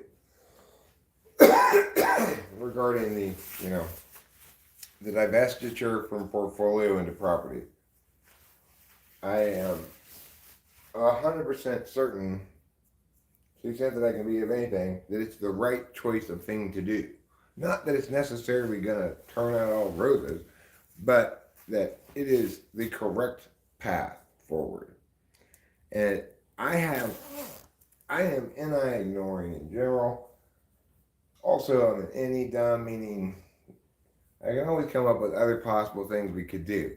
The fact that I've ceased ideating whatsoever about other things we can do in this plan.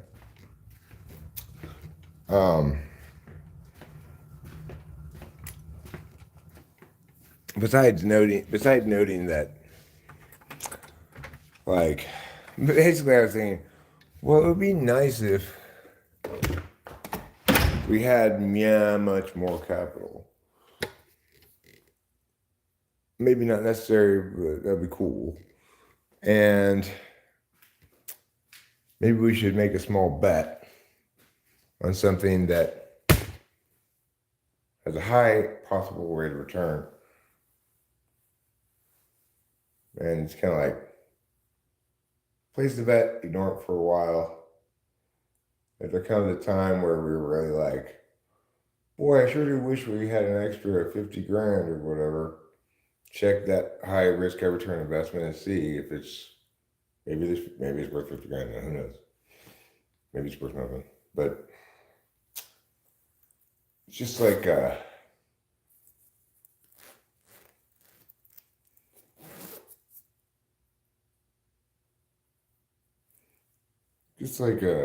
possible hit you tuck away and find out later what happens. I don't know, that's how I was thinking about it,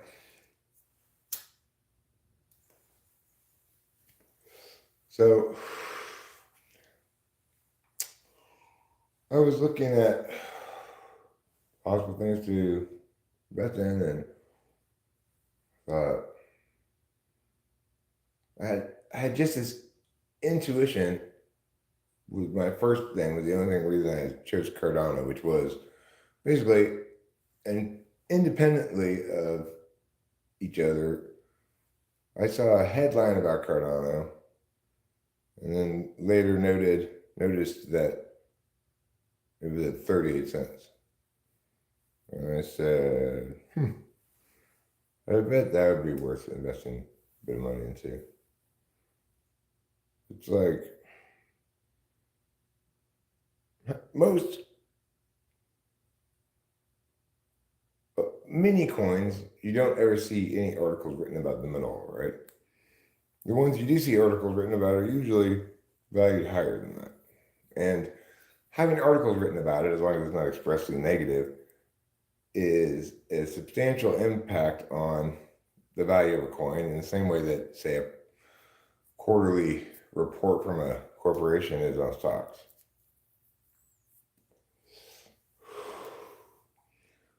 So then, after my initial intuition, I talked to Delilah. She's like, Elliot lost thousands of my Cardano. I don't know about Cardano. Are you sure, dude?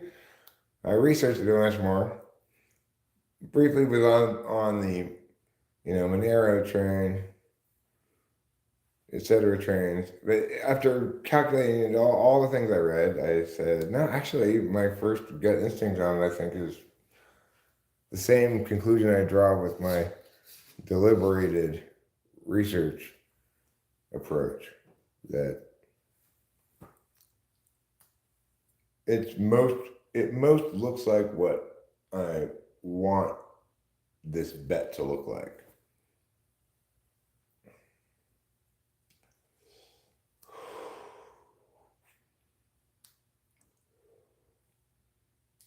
And I guess Carlos Paiva, that headline media aspect of things is another component in why it does matter whether something's at 38 cents or $38.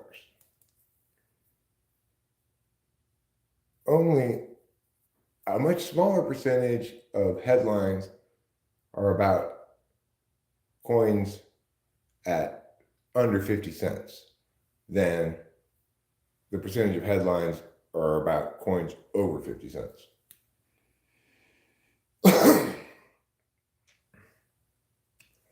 You might say, Eric, you don't understand the mechanics of what makes coins go up and down. You're not even talking about market cap and blah, blah, blah, blah. You're right, because then I'd be fooling myself to think that I could understand something as crazily volatile and based entirely on perceptions as most crypto is, with the exception of Monero. Monero has real value. Unlike most coins, you can safely, privately purchase illegal drugs with it.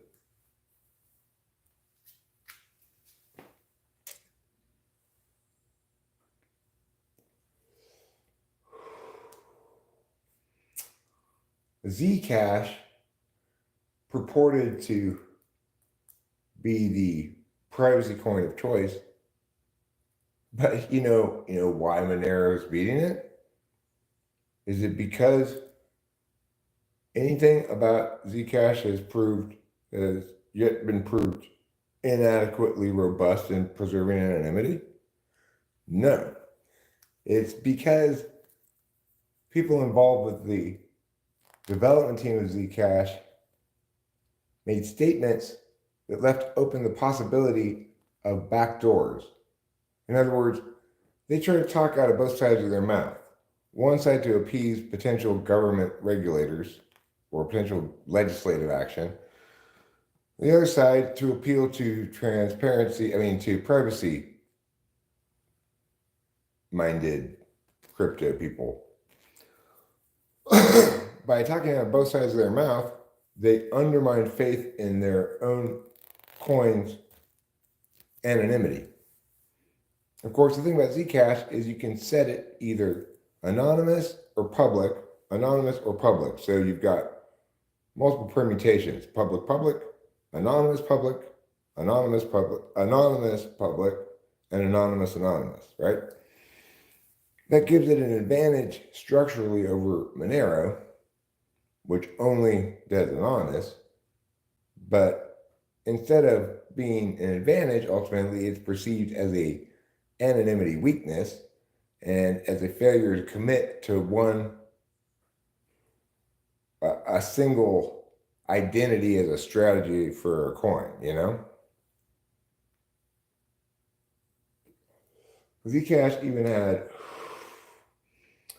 Edward Snowden tweet that it's the future of crypto, and it's still getting its ass kicked by Monero. And again, nobody has any reason to believe that there's anything inadequate about the anonymity protections of Zcash. So it's about what people say, what people's perceptions are. That's why it matters whether it's 38 cents or $38.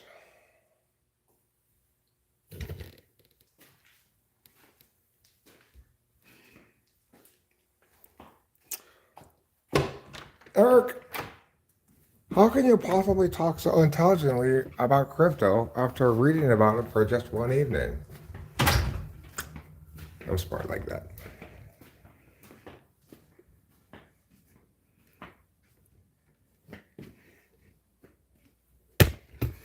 In other words, I can totally fake like I know what I'm talking about. I'm excellent at that. I'm an expert at faking like I know what I'm talking about. Just give me a few specific facts and I'll build you a house. And I'll build you a cabinet.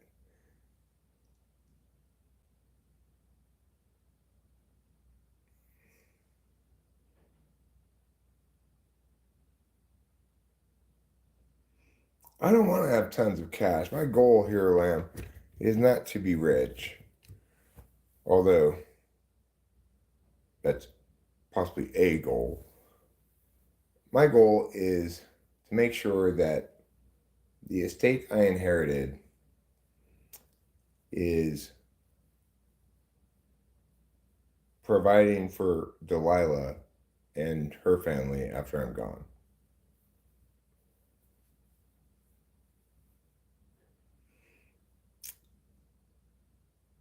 In other words, I have to do for her what my dad did for me.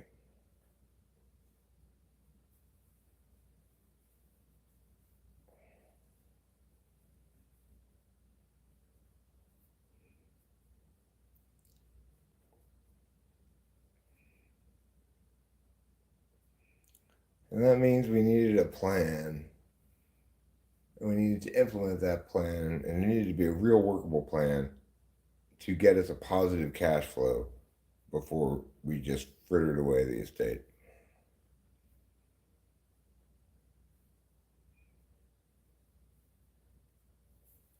Oh, yeah, that's what this is called.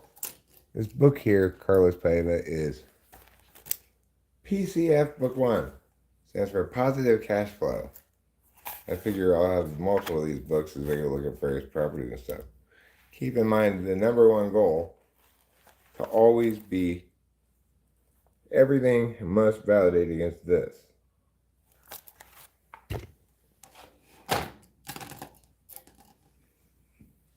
That's the top level frame. People with these kinds of I need to fill the void addictive personalities do not do well having lots of money. Well, I didn't do well at first with having money. Mostly because I was unaccustomed to it, and partially because I was dealing with like trauma-ish grief stuff, you know.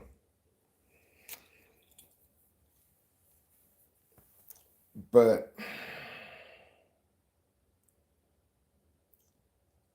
I don't naturally do poorly with having money.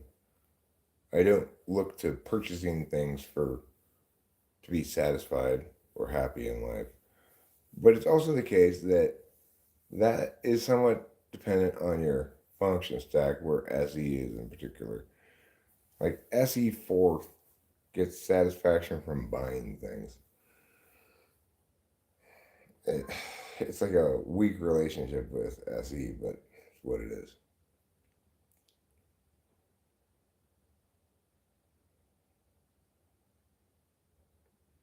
Benevolence, you just had bad taste. Do better next time. Some people just suck.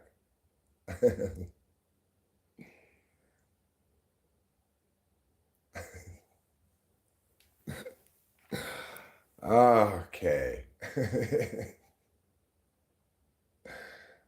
you Has anybody ever called you a highly empathic person? I spent the last 2 years of our marriage paying her freaking legal fees while she bought MLP nonsense. What's MLP nonsense? As I survived on catch-up packets, then she left me as soon as her probation ended. Oh, God.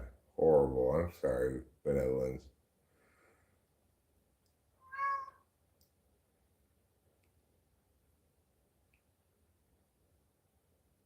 Wow.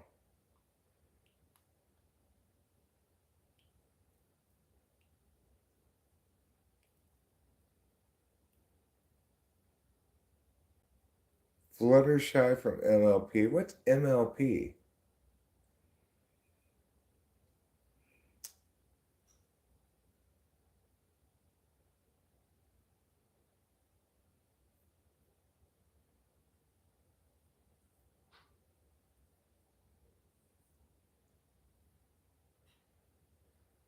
No, money, heroin is not about what you can buy with it.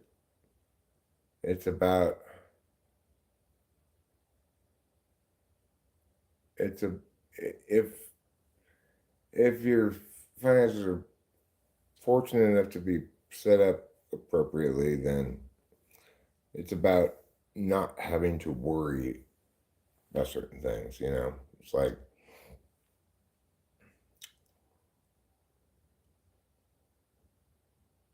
ideally, we'd all live in a world that is the world I want to live in, which is I'm not staying up nights worrying about what how I'm going to handle things 10 or 15 or 20 years from now. I'm 50 years old.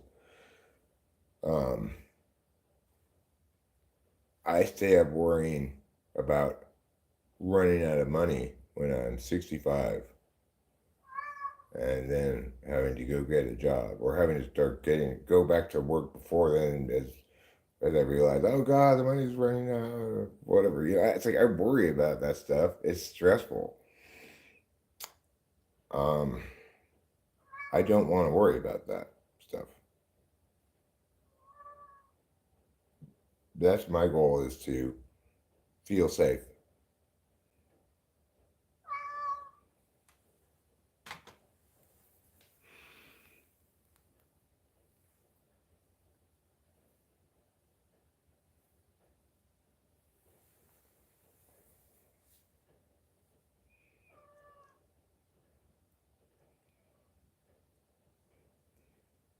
No, it hasn't.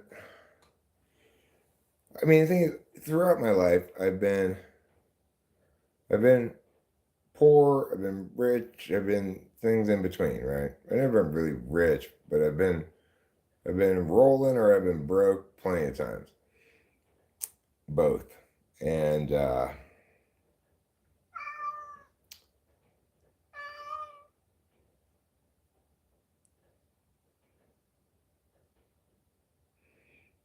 and it's not like a one-to-one correlation between happiness and money or anything. You're not necessarily more happy when you're rolling, but you're definitely more stressed out about money when you're broke. You know, that one's pretty straightforward.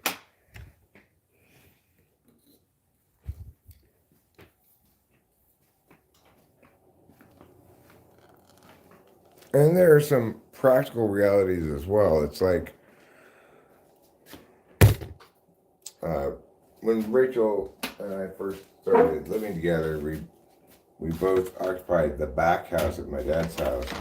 It was a very small amount of space for two people to live in together, but we made it work, and you know it was fine. Then when my mom went to the nursing home, we additionally had access to the master bedroom, and that allowed us to sleep in different rooms, and it made a big difference. You know, it's like it was. We didn't really realize how stressful it was to try to sleep in the same room, and we had different sleeping schedules and stuff, but it was very stressful. Equivalently, in general, and then even after my dad died and we had the whole Arcadia house, indisputably, this house is a lot more easy, less stress on us to live in, if for no other reason than it's much better soundproofed, so we're not annoyed by construction sounds and sirens and peacock noises all the time, you know? So there are like kind of levels of basic comfort that can be attained, beyond which there's no real reason for additional levels of comfort. Like, this house affords adequate comfort to a larger number of people than two. And so it's too much house for us, really. It's a good reason to get rid of it. We've got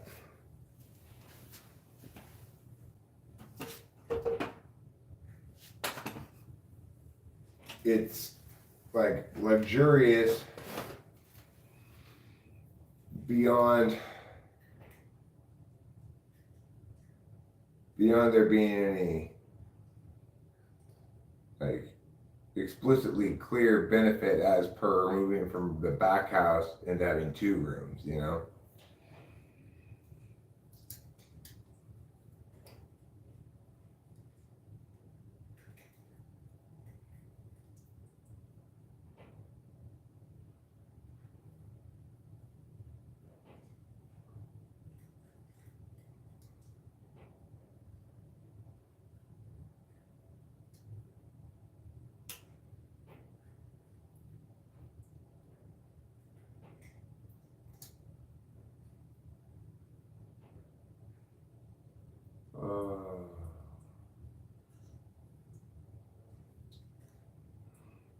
Having said all that, it's also the case that it's very possible to have a very fulfilling, happy, great life without having a ton of money, you know? Like my friend Dave Porter, he's always lived very frugally, gotten by without a ton of cash, and is one of the possibly the happiest person I know. He's incredibly happy. Now, granted, he's with a woman who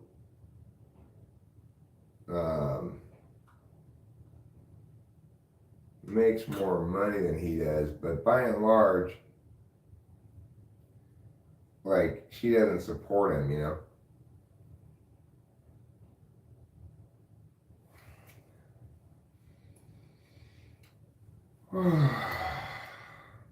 So,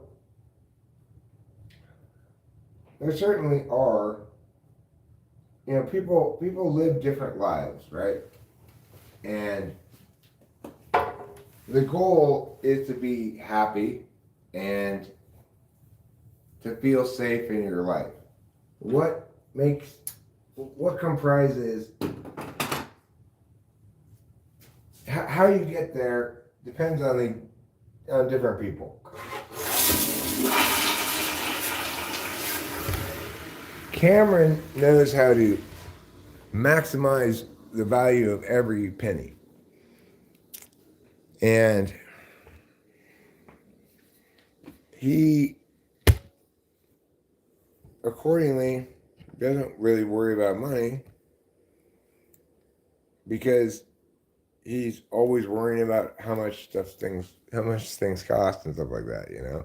He doesn't need to worry too much about money because he's both very self-disciplined about it and has reliable income streams. He's like diversified in terms of his income streams from working in different ways. He's got backup plans and some savings and stuff like that, you know. But like Dave Porter and other SI living very frugally, not trying to get rich or anything like that, not needing to, and perfectly happy with his stable and steady state of affairs, you know?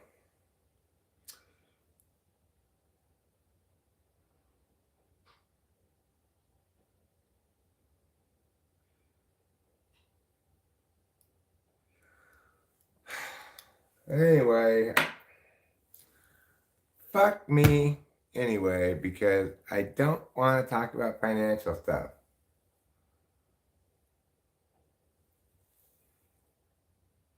What happened to my resolution to focus on Christmas party stuff until the 9th? Well, obviously, talking about Christmas party is not very interesting. There's a lot of analysis to be done when talking about the Christmas party.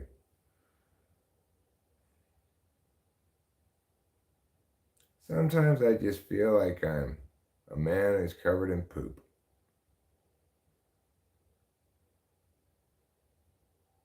You know, you got to go about your business, but everyone's like, ew, you're covered in poop.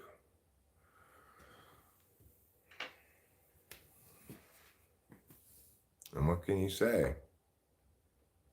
But yeah, I am covered in poop.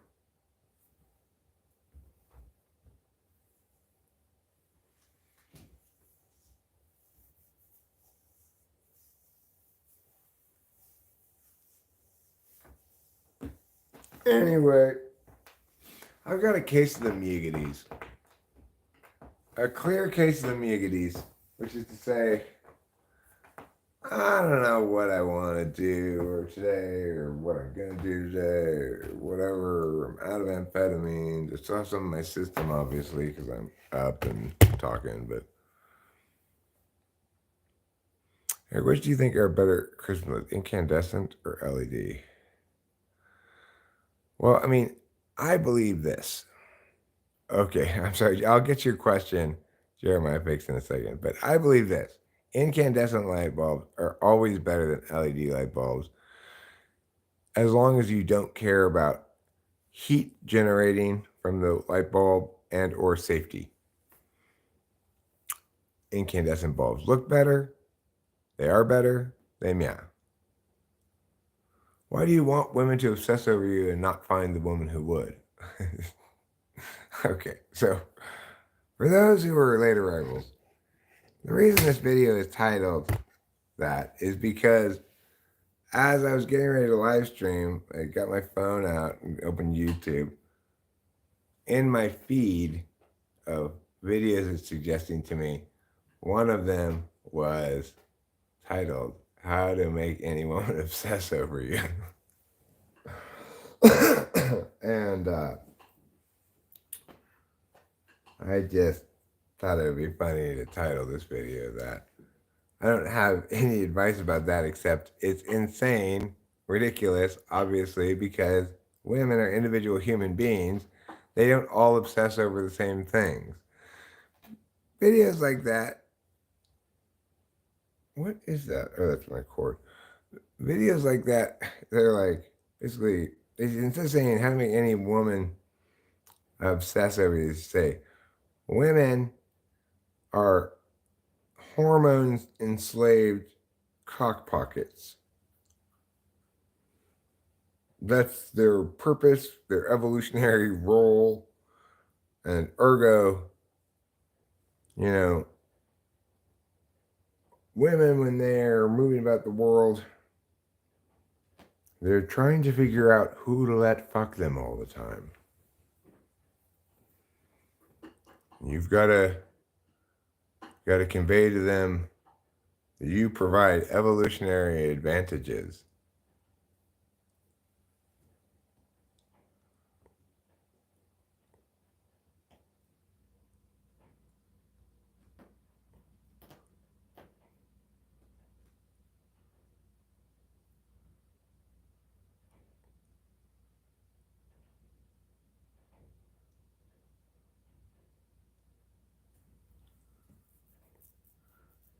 Let's see. So Jeremiah Fix, what I want you to do to make women obsess over you is you need to, play withholding games. There's a texture, get her interested, and then when she texts you, wait like 2 hours for replying. She'll be like, ooh, I want to have sex with him, apparently. Horrible things like that. That's what you should do.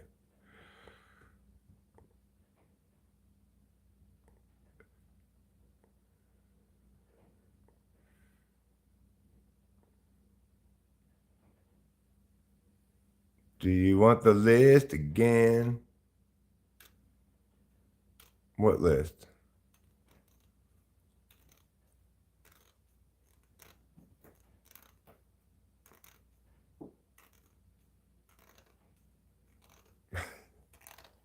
No, KE, you're a woman.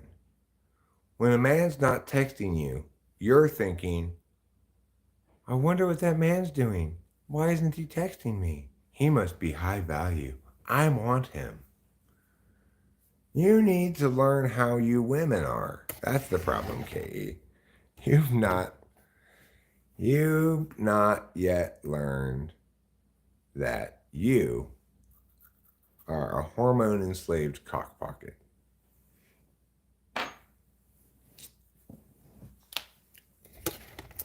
To the extent that you disagree, I'm sure that's just the estrogen talking.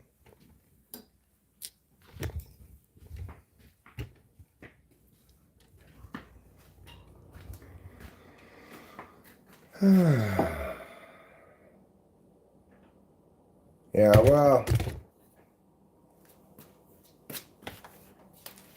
it's okay, sweetie. You know, you really look cute if you cut your hair a little differently.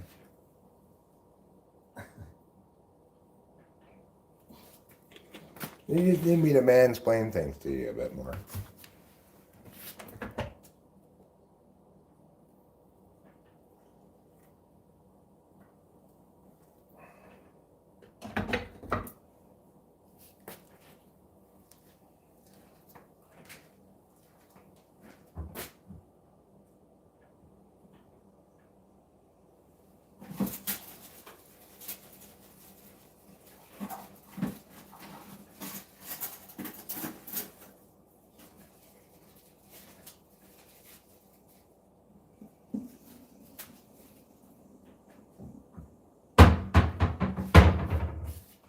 Okay.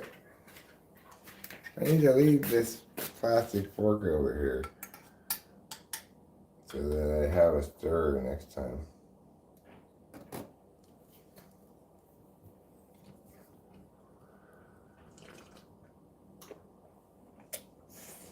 By benevolence, Pizzicorn, I'm sorry to hear about your sociopathic fat ex-wife. Not the body shamer, it's just you included that in the general description, so I thought I'd make sure I identified which ex-wife I was talking about. Which sociopathic ex-wife.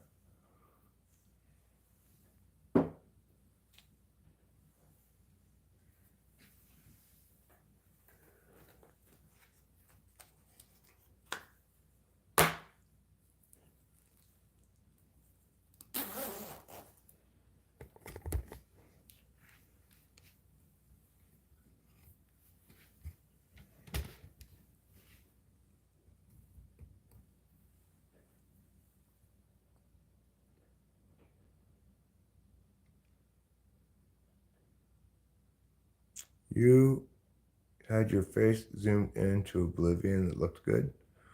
I'm not sure. I didn't actually look at you before making the critiques, or was just, manipulating you to help you and your estrogen understand that I'm a high value male.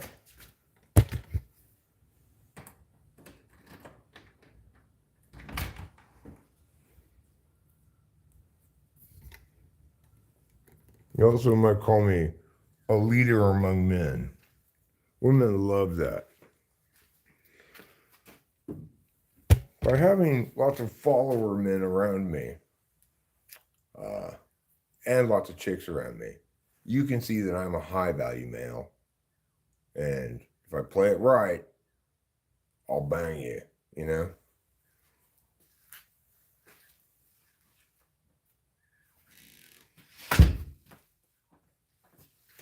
And then it's just simply, lather, rinse, repeat, right? The goal is bang. Once you can accomplish that,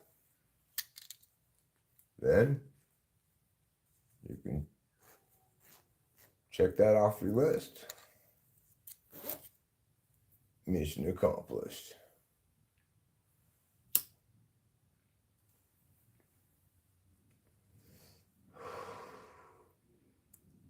Hi, Dave. Hold on a second. Didn't I already bang you? You want me to bang you again? No, I was kind of hoping we just have dinner and chat. And then bang? No. Okay, no thanks. I'll see you later. Click.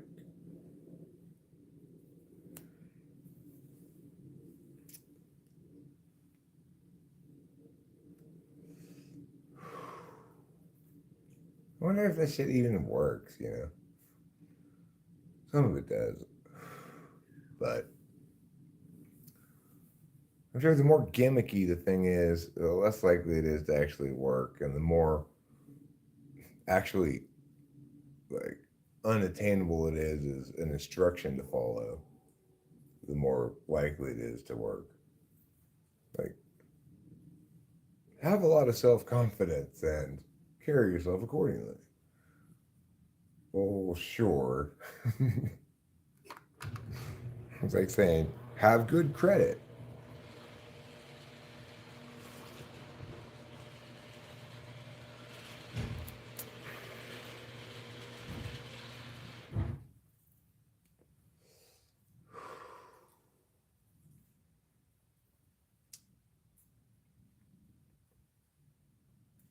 Just as Rachel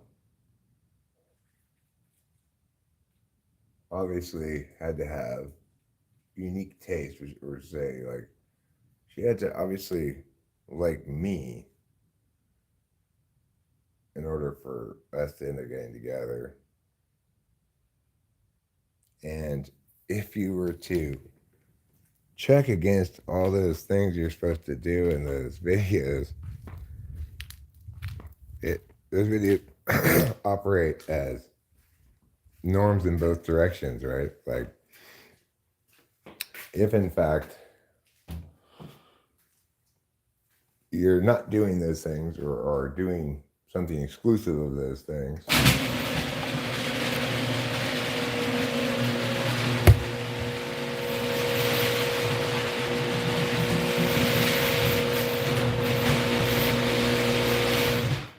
then presumably you shouldn't be attractive to women. But the good news is, fortunately, for any individual man, you're never dealing with women. You're dealing with a person. So Rachel, I guess, didn't know that it was wrong of her to be attracted to me, given how many of the be an attractive male rules I violate. Many, many, many of them. Most of all, the one about not talking too much.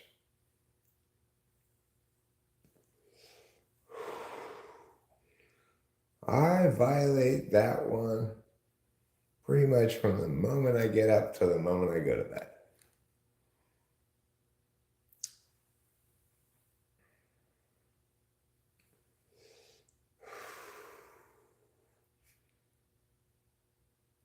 Like, I'm not sure if it's in those pickup artist things, but if there is a rule that says don't be a baby, I fail to uphold on that one. Also, I'm usually a baby. At least half the time, being a baby.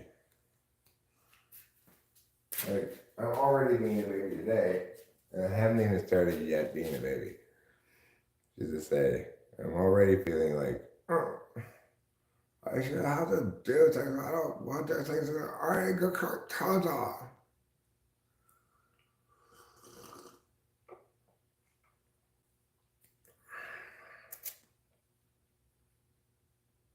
And that's a pretty tough one to get past, being a baby. If you are trying to engage the irresistible hormonal response of a cock pocket. I remember one time somebody was, I don't remember which live stream premiere, I don't know what it was, but somebody said to me, You can't joke a woman into bed, funny guy. Depends on the woman, you know?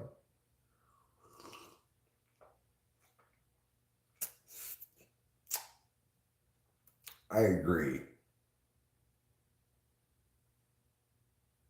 As the plane is approaching the airport called intercourse, the likelihood of me making jokes drops dramatically.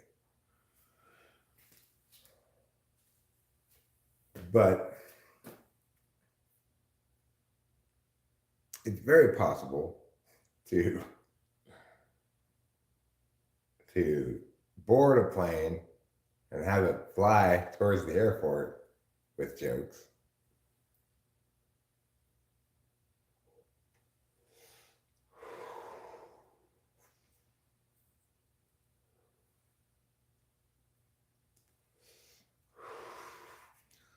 Like, don't say my hilarity is a turn off to all women.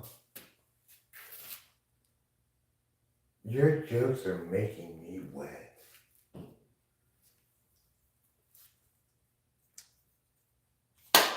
Often because they're jokes about water.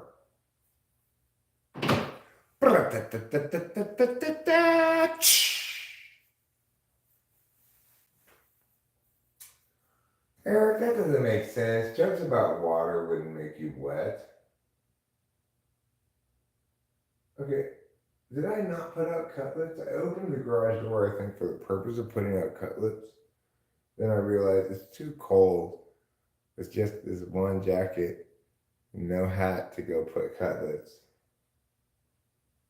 So I'll have to wait till later because I don't feel like putting on a hat and jacket. The lazy is starting to kick in. Fortunately. I don't really like being restless and displeased with my own inactivity, but I do like being pleasantly lazy. Like if it's a nice lazy day, it's not overcast outside, but let's pretend that we're overcast outside.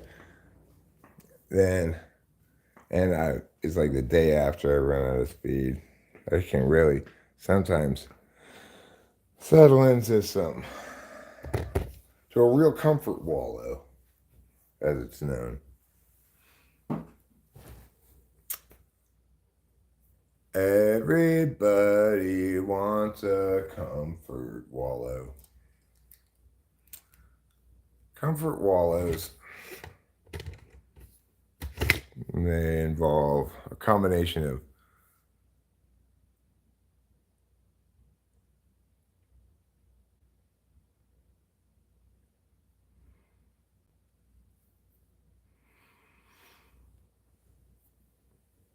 Cardano is currently under scrutiny regarding its categorization as a security by the Securities and Exchange Commission. Well, I mean,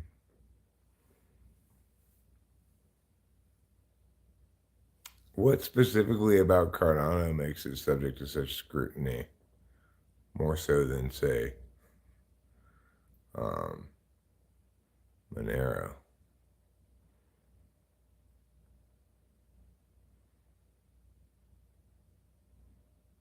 Probably Monero is not recognized as a security, huh? I mean, as a commodity or as security.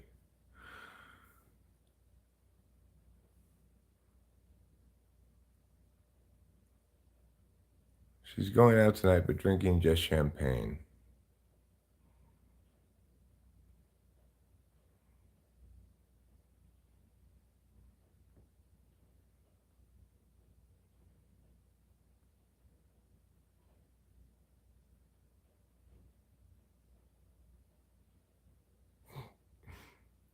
I will do so, Ruben. I will auditorily notify you if anybody ats you.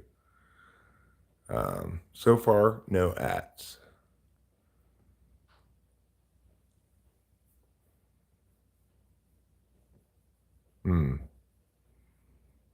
Okay, well.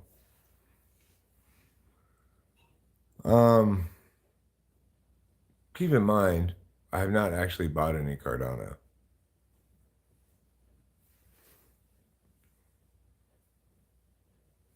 And I don't think Delilah has either. Not yet. Part of the reason, I suppose, is so that I can have this conversation.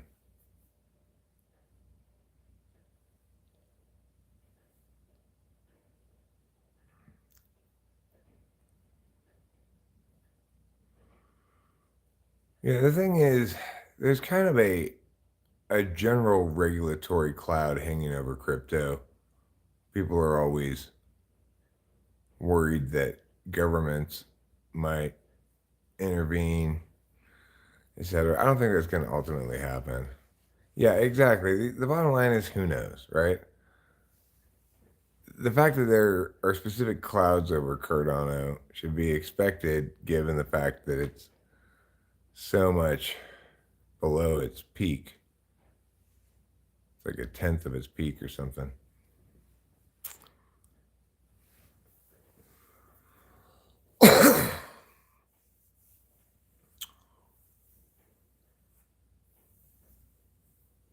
Anyhow,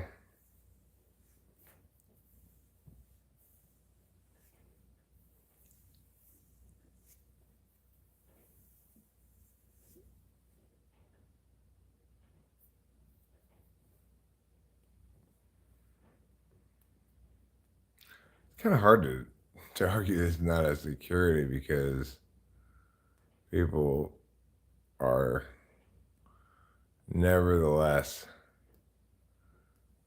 um, profiting or losing money on it as though it were a security. So, I don't know. I guess probably the people who launched it were like, let's have our cake and eat it too regarding that, you know?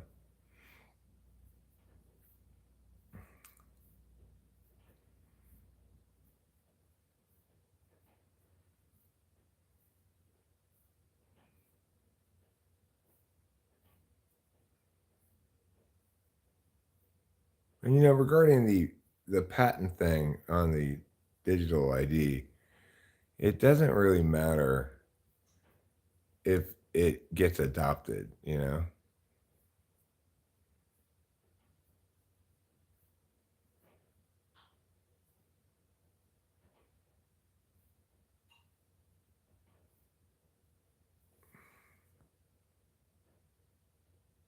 KE, you remind me of someone I know, except they're more feelings wired.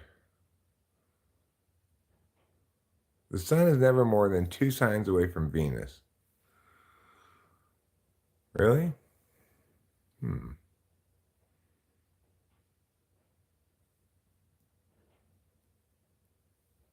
Well, I guess that's why the sun frequently borrows things from Venus. Easy to get there.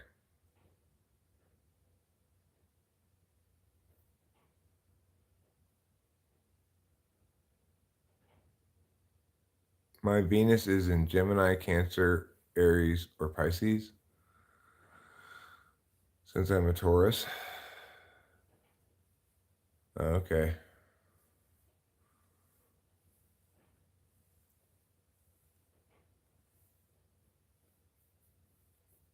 Yeah. I I think I would be well suited to maximize my Taurus esque qualities to the extent that I have them. Well, no, I don't know much about astrology, but I do know that Tauruses are supposed to be solid, reliable, etc. And I think to the extent that I maximize those aspects of myself, I do myself a good service. But, I don't put a lot of, I don't,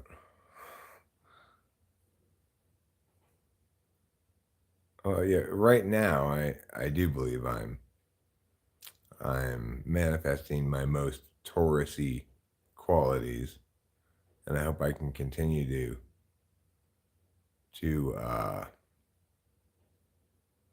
continue to focus on these practicalities until it's set up and running itself more or less, at which point I can focus on other things more. But the thing is, this is not my natural way.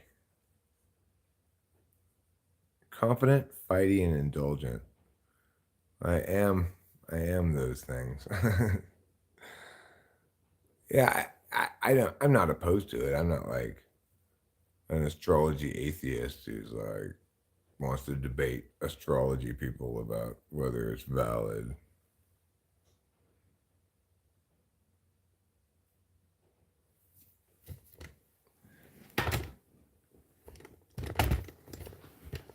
Yeah, it's a way to taxonomy and understand the human experience, to find like externalities to explain yourself to yourself or other people to you besides particularist stuff. For intuitives, intuitives are inherently slanted towards universal stuff, so it's appealing to intuitives as a means of understanding from a non-particularist perspective, but it's also appealing to non-intuitives, um,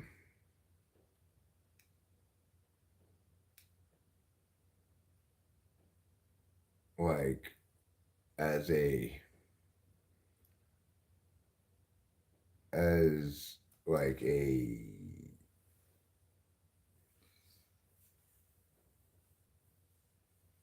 boundaryless way of creating whatever meanings they want to believe, you know.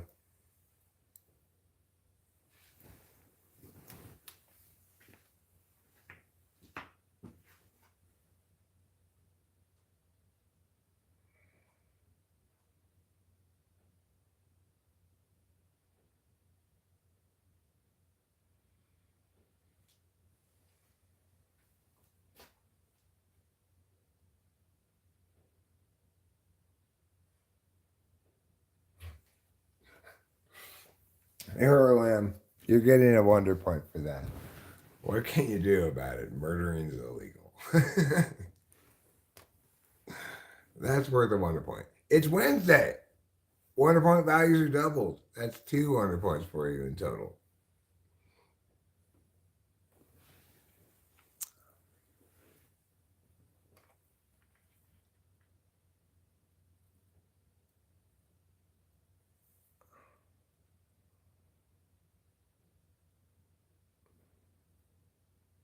Well, the thing is about astrology is if you kind of put yourself in the position of human beings before electricity, when it was actually dark at night, if you wanted illumination, you had to light candles, light a fire in a fireplace or whatever.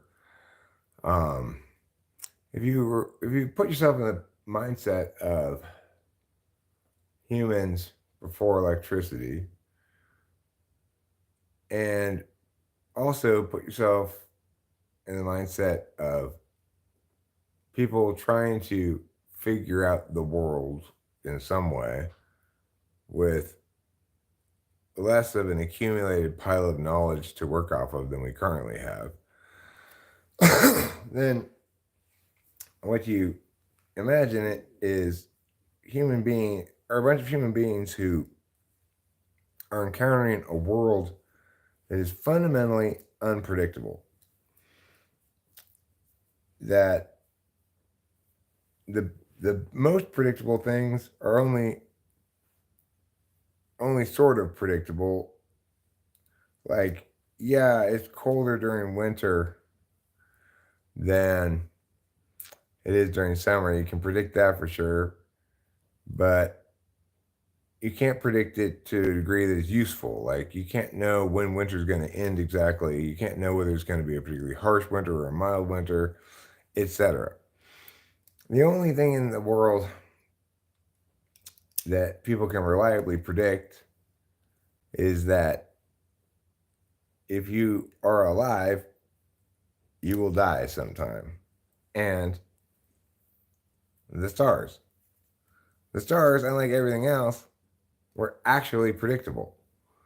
You could say, if I know today that these stars are there in the sky, I can correctly predict that 3 years from now, on this date, this many total days from now, they'll be in exactly the same spot.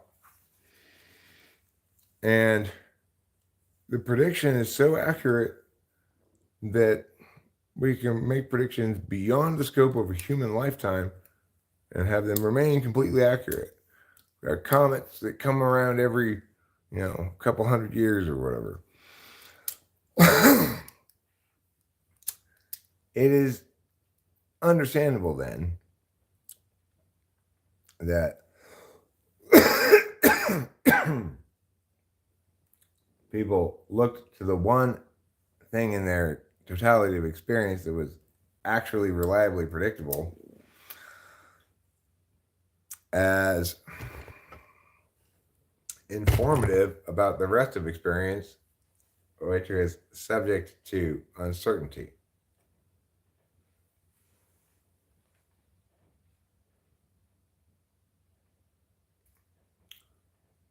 Vedic is even more fun because you add in a lot more variables. Well, if any of you guys heard about Ching Kong Lu? Ching Kong Lu is an ancient Chinese wisdom that factors in a lot of different factors, like how long in inches you were in centimeters. It gets converted to centimeters. It gets converted to metric. Anyway, how long you were at birth, blood type, uh, factors in the street address of the hospital where you were born. You have to have that. It also considers only every other letter of your name. It does include some numerology, but it also includes shaperology. Shaperology is if you ask a person a series of questions about which shape they prefer, give them triangle, square, rhombus, circle.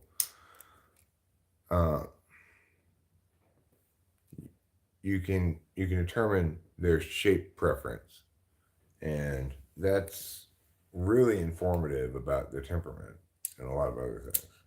So, yes, there are astrological aspects to Chen Kong Lu, but it's always about whether or not it was too cloudy to see the moon on the night you were born.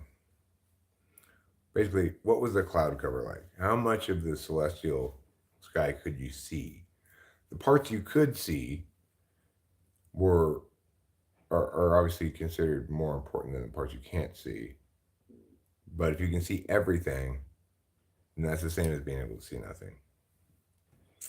So it's complicated, obviously. There are a lot of factors. Um, like, how many Lao Tzu quotes does it take to screw in a light bulb? Zero and infinite. The light bulb that's best screwed in is left unscrewed.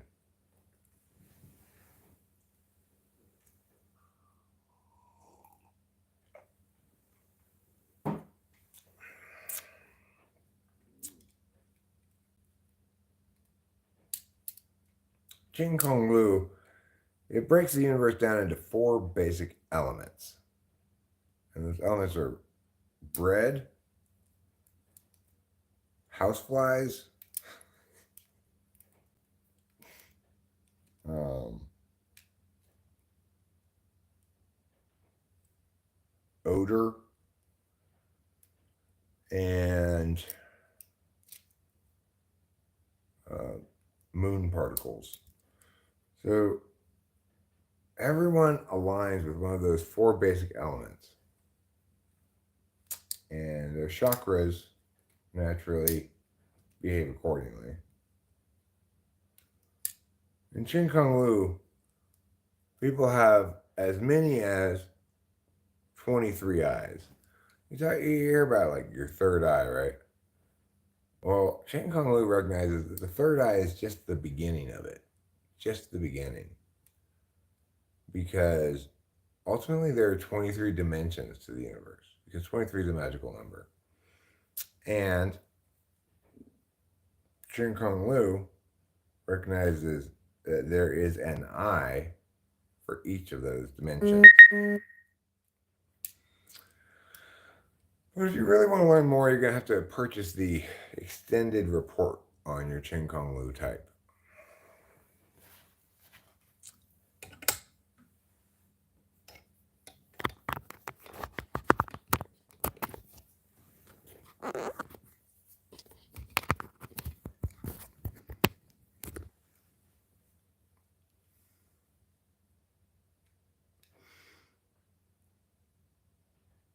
You know, the first spelling, Mr. Mom, Chin Kung Lu, yeah, like that, first spelling. It means the way of wisdom in Chinese.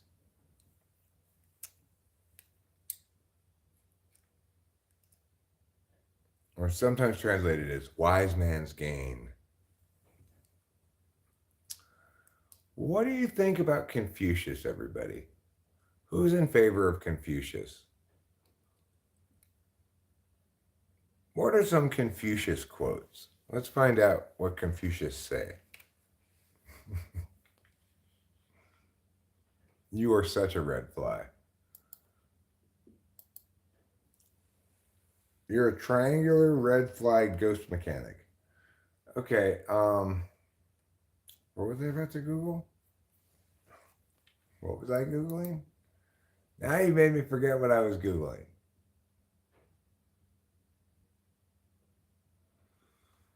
Somebody made me forget. He's based sometimes and sometimes unbased. Who? Chin Kung Lu? Chin Kung Lu isn't a guy, it's a way of life, okay? Some people say, a lot of people, well, I say that the Buddha was basically a, a Chin Kung Lu trainee who failed out of Chin Kung Lu. Oh, Confucius, right. Confucius.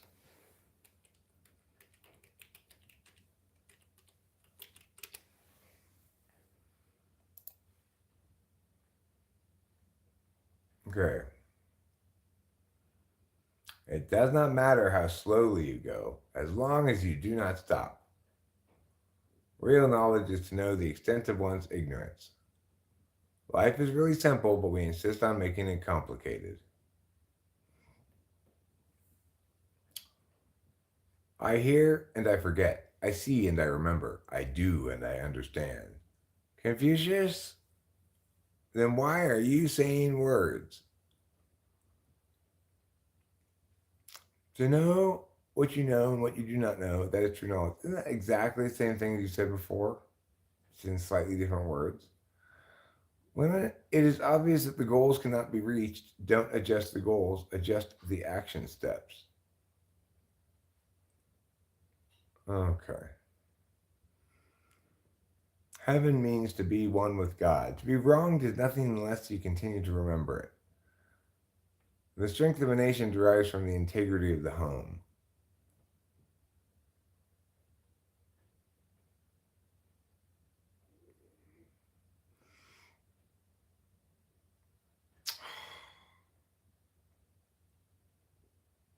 if we don't know life, how can we know death? What kind of a question is that?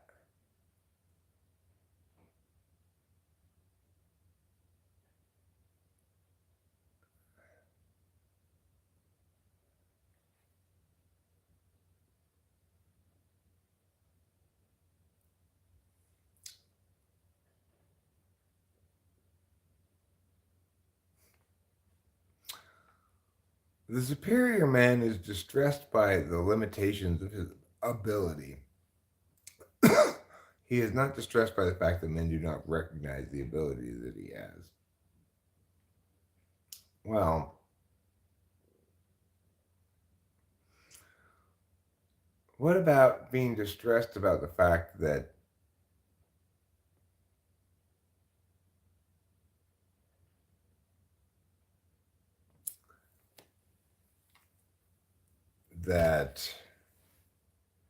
important answers to important questions are being unheard, regardless of yourself, you know?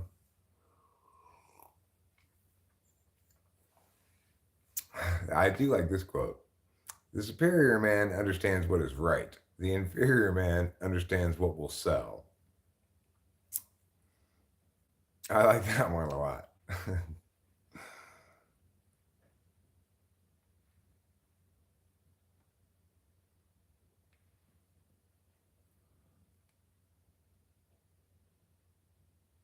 They must often change who would be constant in happiness or wisdom. Really? I'm not sure about that, but a youth, when at home, should be filial and abroad, respectful to his elders. He should be earnest and truthful. He should overflow in love to all and cultivate the friendship of the good. When he has time and opportunity after performance of these things, he should employ them in polite studies.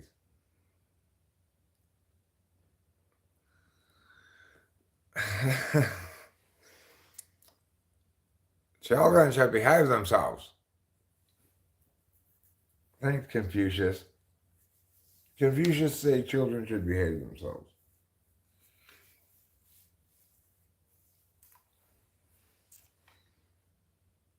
Terrible. Terrible, terrible, terrible.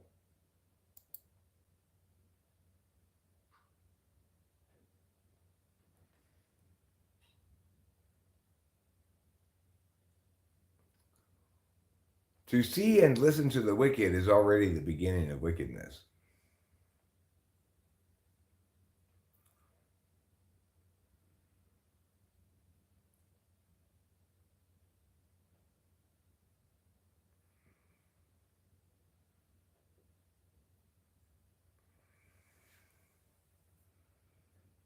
How to play music may be known. At the commencement of the piece, all the parts should sound together. As it proceeds, they should be in harmony, while severally distinct and flowing without break, and thus to the conclusion. That's how music should be?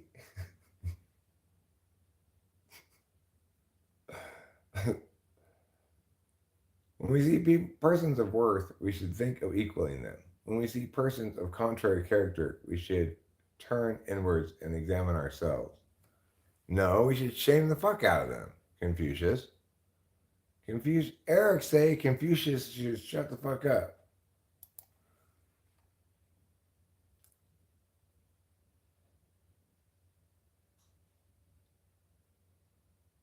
Well, I mean, unfortunately, both of those things are full-time jobs, Kay. You're you're under you're under respecting both things to think that you could direct your attention half to either and be good at it, you know?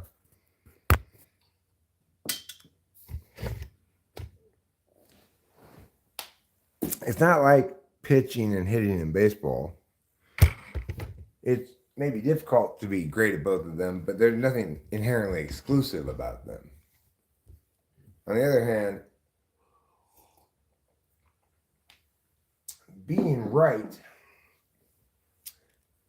expressly means paying less attention to effectiveness, in fact, devaluing it in your calculations or not considering it at all. Ergo, if the ultimate man knows how to sell what is right, then basically what you're saying is the ultimate man is somebody who's good at marketing me.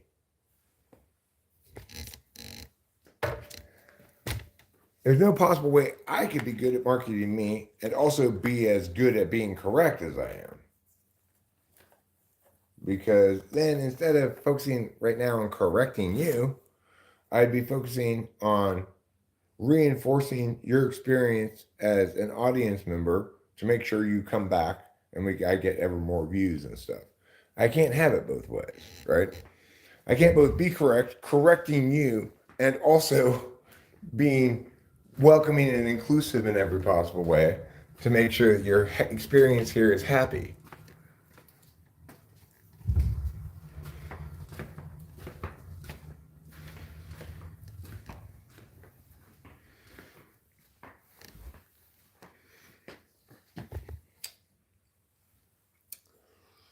I'll sell you your wrongness by explaining it to you, okay? It may not make me ultimate, but it does make me right.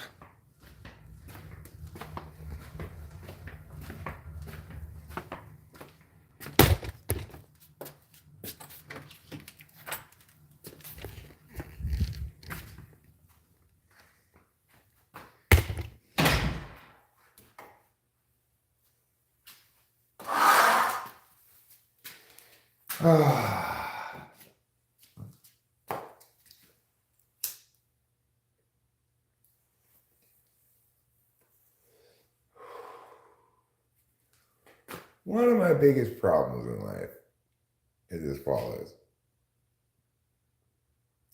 I seem to, when I'm not on speed, forget how to play by myself.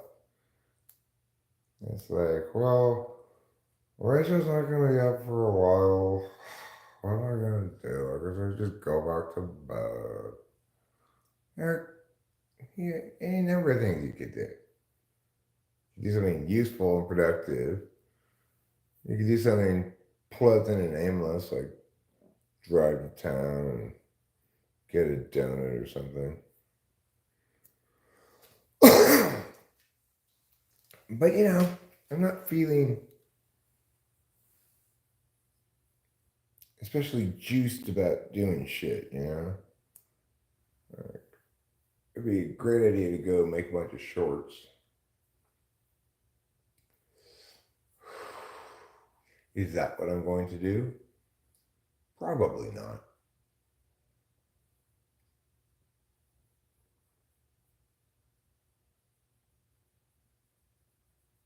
It'd be a great idea to get on some of this prep work we need to do for the house. Is that what I'm going to do? Probably not.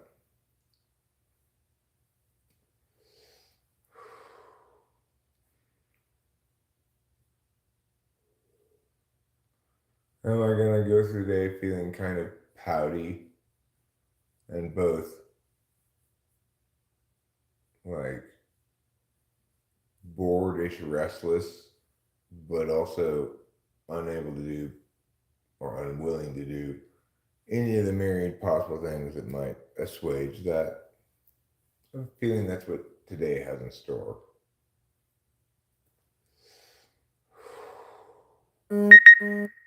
How does it feel to be one of the beautiful people?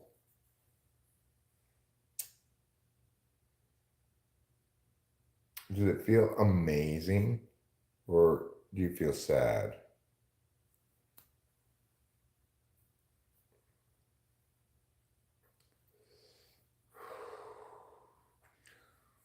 I was thinking that if I ever successfully record a good track again, who knows if that's ever going to happen? I seem to have lost the enthusiastic stick-to-itiveness that's necessary to accomplish that. But if I were to ever do such a thing, record a good track with primarily Rachel singing on it, there's this young lady, I don't know, probably 20, 18, 19, something like that. But she's got this very striking kind of punky look. She works at a pizza place. And if we ever successfully record a great track with Rachel singing on it, we get to do a music video, hire her to be in the music video. Because the thing that makes what I think about her is she looks just like the kind of girl who would be on a thumbnail of a YouTube music video that gets a lot of clicks.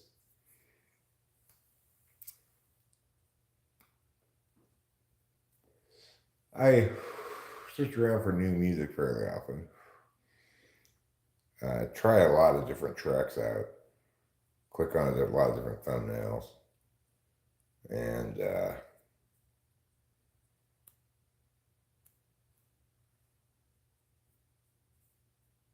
she's got big beta quadra eyes, shortly punky hair. She'd be perfect.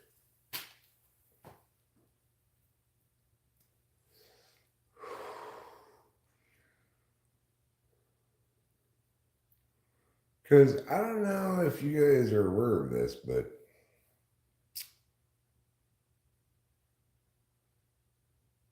like young people with a certain amount of hipness to them visually are a lot more enticing than this. So,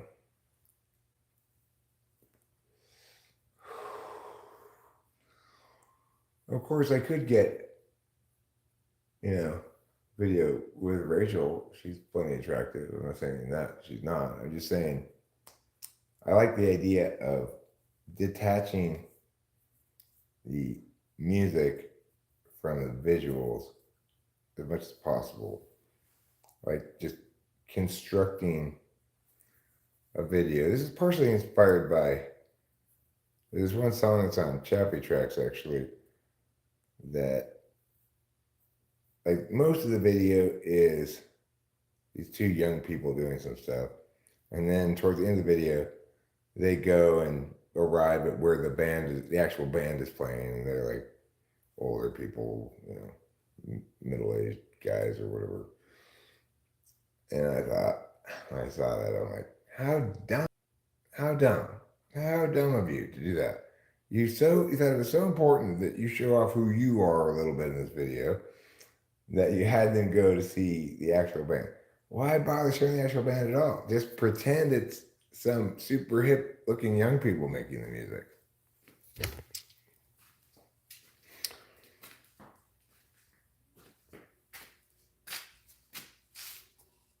There's nothing deceptive about it because music is about what it sounds like, not about what visuals there are.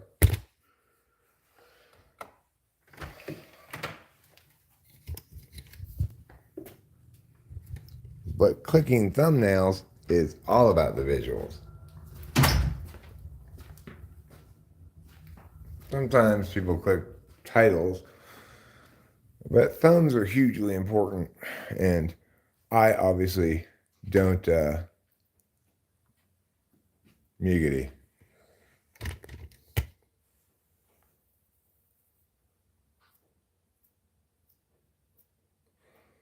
Well, the thing is, the balance to be struck, okay, is not really a balance in terms of splitting your attention.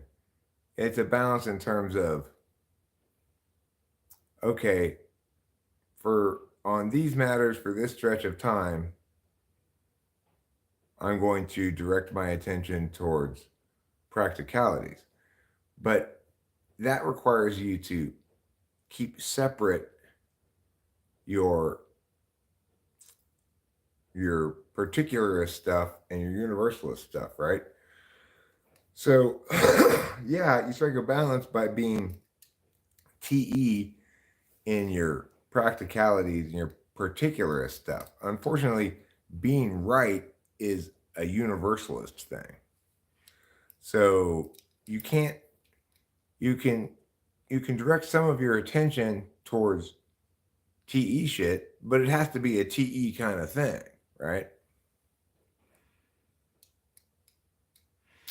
I mean, look, a perfect example of why you can't be this ultimate person is Love Who. He's an INTP, I believe, but he's working to maximize success of his channel. Accordingly, he's making reductive, inadequate, eye candy videos for people to consume. He's sacrificing rightness for popularity. You might claim there's some great secret way that you can have both. And there are occasions when you do have both. It's called catching lightning in a bottle. Being wholly correct and concise, presenting it in this super appealing way, and everyone goes, wonderful. But that's about, again, catching lightning in a bottle. It's not about, you can't plan to catch lightning in a bottle. You can't ordinate yourself a recipe to good art, you know?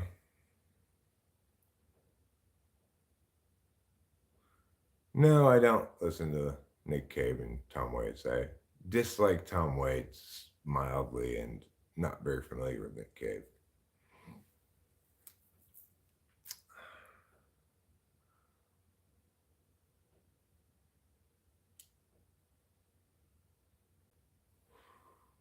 Well,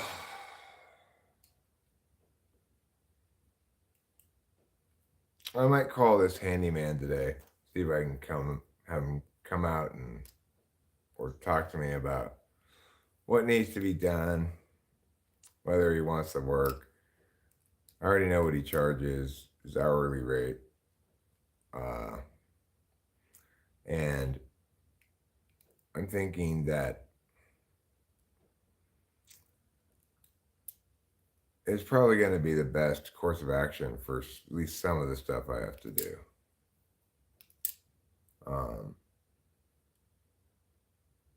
And there are other things that it's like, am I going to get this done? Or is it, I'm just going to leave it like it is. Number one thing on that list is the carpet in here. It's dirty. I really need to get the carpet cleaned before the home tour if I want the place to look sharp, you know. Do I want to? But then I'll probably have to get it cleaned again after the home tour because people are going to be walking through the house getting the carpets dirty, you know. So I'm not quite sure what to do about that. I'm considering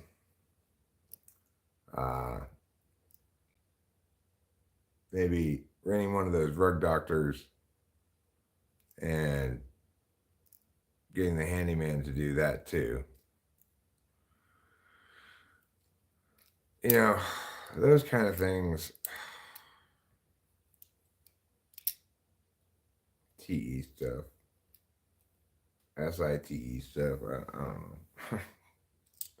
Like I was frustrated last night because I couldn't get the YouTube Shorts thing to work the way I wanted it to work.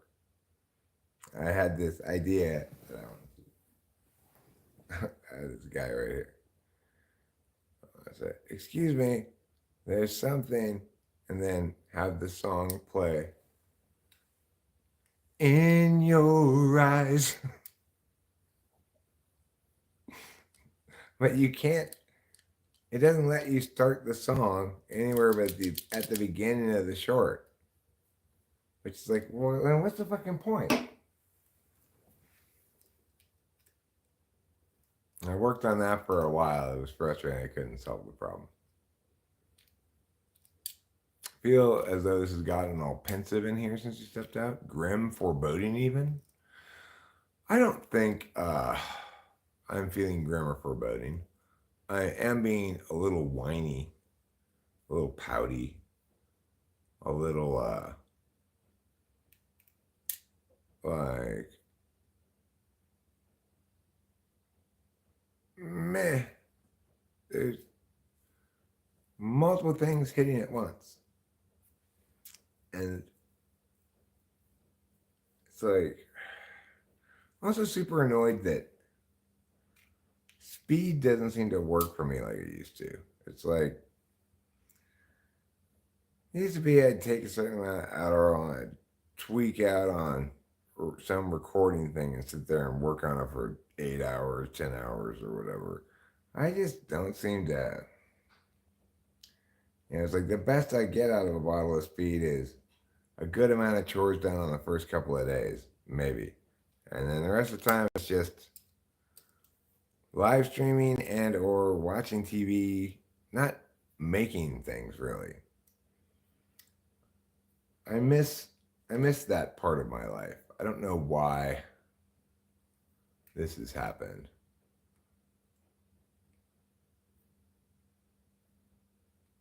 Amplitude 5. Okay, I'll check it out. I will check it out. Thanks for the suggestion, Boba Fett. Anyway, life is like a cox of bocklets.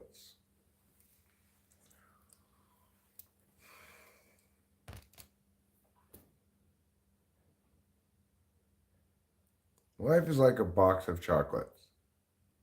Something you give to a girl on Valentine's Day.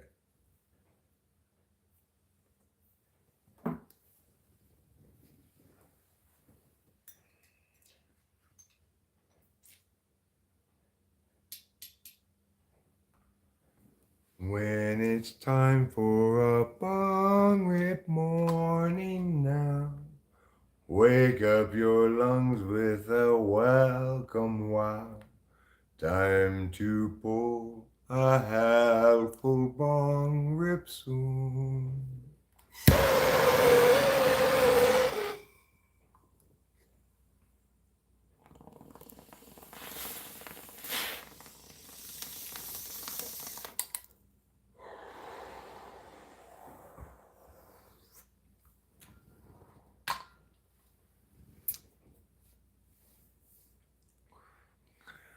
It's possible that I might take mushrooms um,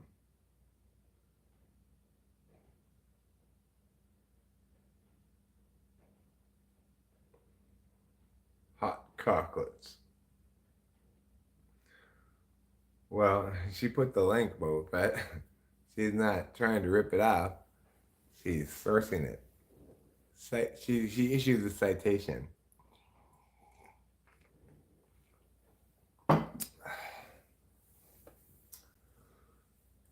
Hot chocolate.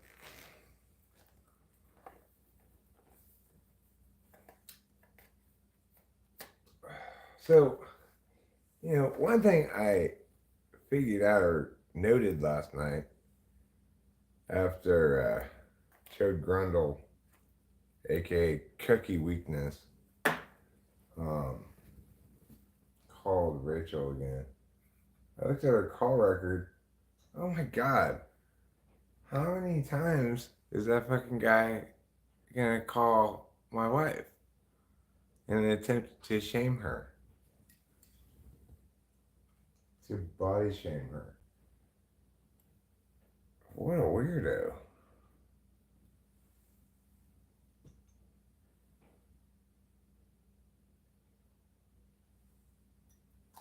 Like, Rachel hasn't answered any of them. I asked her about it, and she's like, I just figured it was spam. I'm like, oh my god. Well, the thing is, they spoof numbers, but it's obvious it's them because the number spoofing has, like, it'll have a name on it, but it's in all capital letters. A lot of them are from the same area code.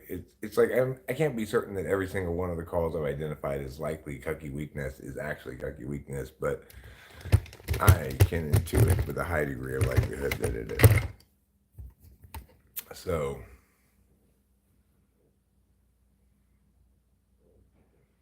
Jonathan Grundle, i.e., Chode Billingsley, aka Cucky weakness, because they are spoofing different numbers. She can block them, but it doesn't do any good. They just switch to a different number.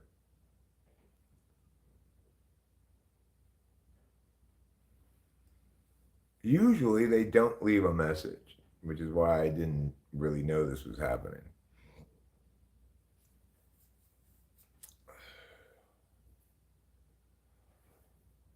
But, things like this always make me wonder. They make me as curious as anything else.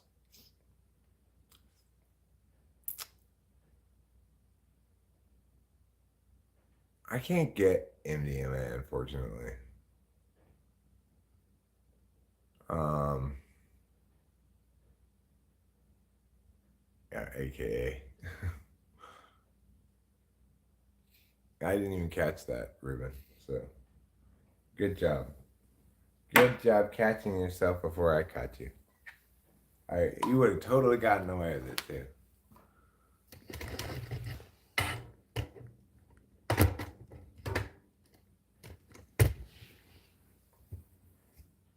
Well,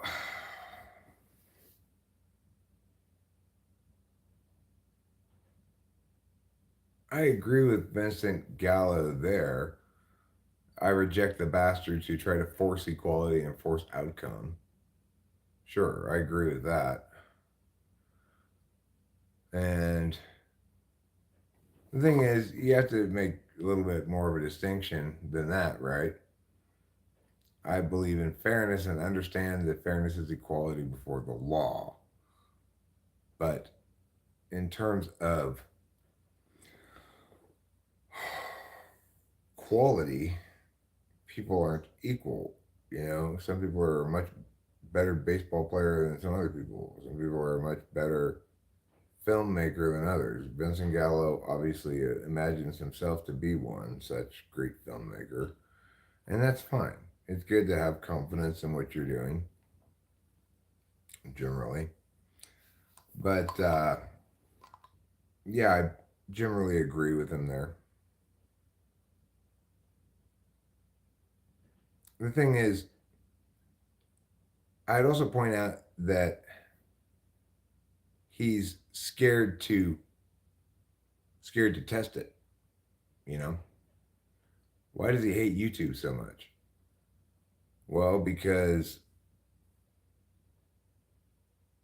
he'd have to compete on his merits. He enjoys the elite status of his fame, wants to sustain that kind of separation. But if the separation were truly legitimate, he'd compete on a level field. So I think there's some deep insecurity underneath there, probably.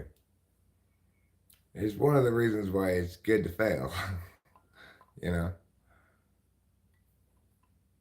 it's nobody's ever going to accuse me of refusing to engage on a level playing field.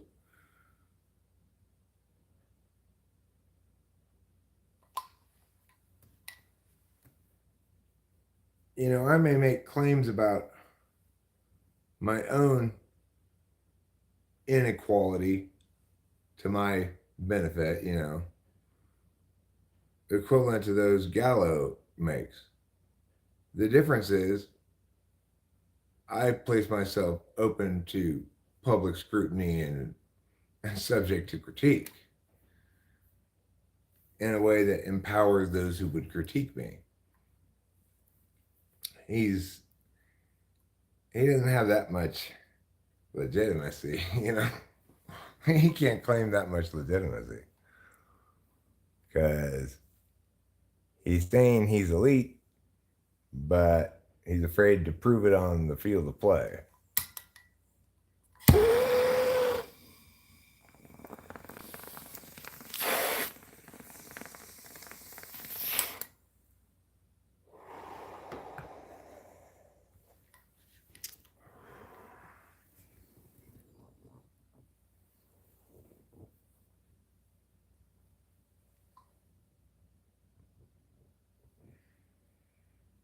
Well, unfortunately, he can't say words without leaving artifacts that are subject to public critique. He can't publicly speak, claim that because it's not his art, that therefore the public has nothing to say about what he publicly says.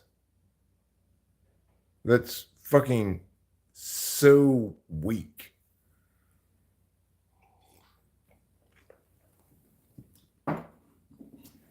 It's as though he wants people to hear his words, but pretend that there's no metric to evaluate that, unlike film. What a douche. What a complete fucking douche.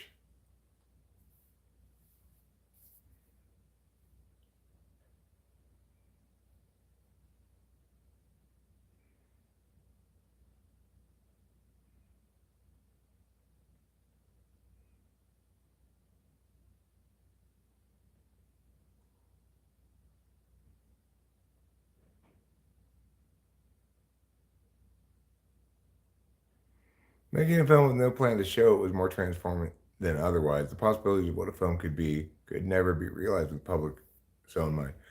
Well, so that's good that he's done his version of what I did, right? So when I started doing YouTube, I had to say to myself, you are doing this without any concern for any audience in mind, with the assumption that nobody will see this. Because otherwise, I would be crippled by trying to figure out what the audience wants, right? So it's important to give yourself that creative space to work in, but it's also critical to recognize that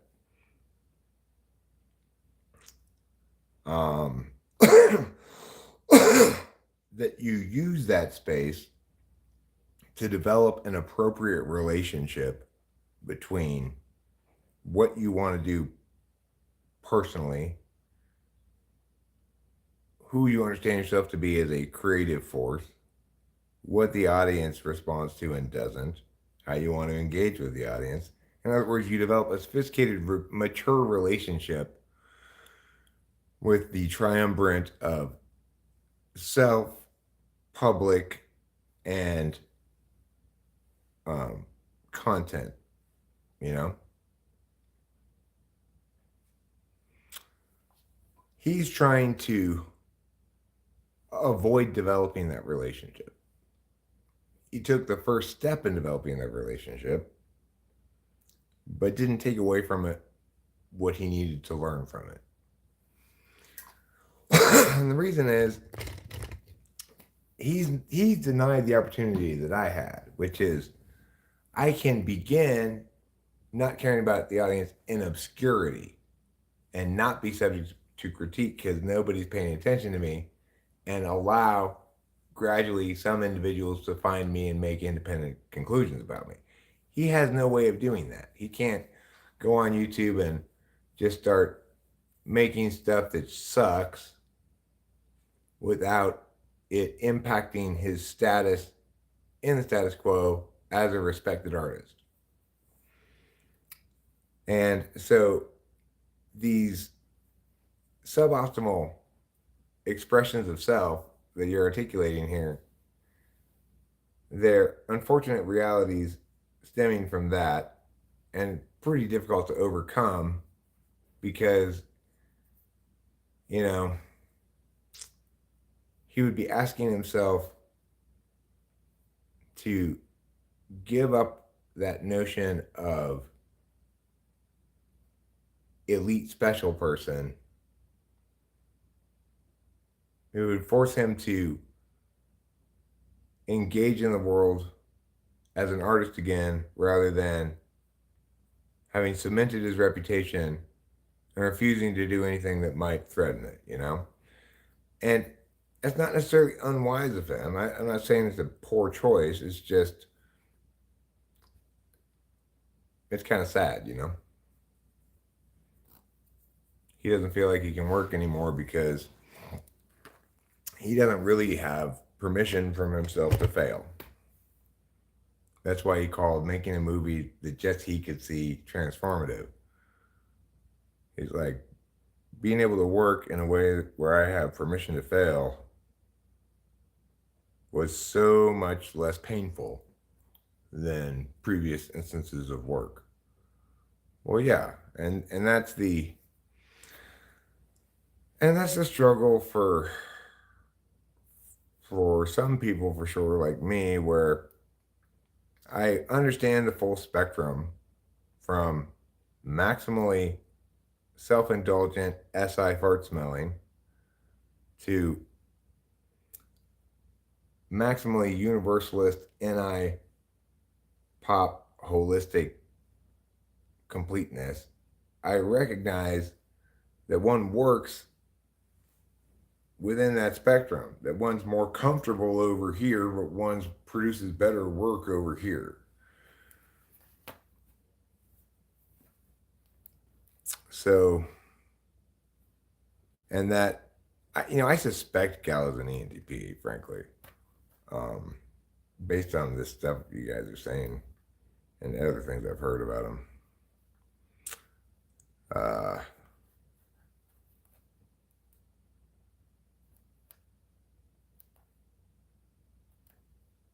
Trapped by his success, trapped by his capacity to NI because of the medium he worked in, you know? Like with feature film, there's no way to upload 10,000 feature films and an equivalent 1,000 feature films a year is just insane, right? You can't obviously do that. You can't put out God knows how many hours of like I'm gonna release 9 hours of feature film today. That was yesterday, and I've currently released an additional, what is this, 347? 247? Where are my glasses?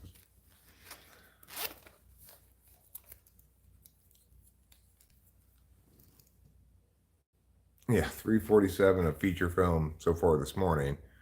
That's obviously not possible. So, in other words, the medium constrained him in ways that allowed him to, for each artifact to be understood on its NI merits. And one of his artifacts in particular has attained general consensus as, you know, of high quality. And it's in a medium in which there are a small enough amount of instances of the medium that it still retains that air of like fine art, like this is great art kind of thing. Nobody's ever going to say that about a live stream, no matter how brilliantly executed that live stream is. Nobody's going to say this is great art because there are too many instances of it, so many hours of content. Nobody could possibly even pretend to survey the totality of it and highlight specific instances as elite, great, standout, whatever. You could conceivably take an assortment of streams and sit down a panel of judges and say, here's 3 random 7-minute chunks from each of these streams. Each of you judges score them. You could do something like that, I imagine, but The point is, live streams are like news. Nobody's interested in analyzing the newspaper from 4 months ago.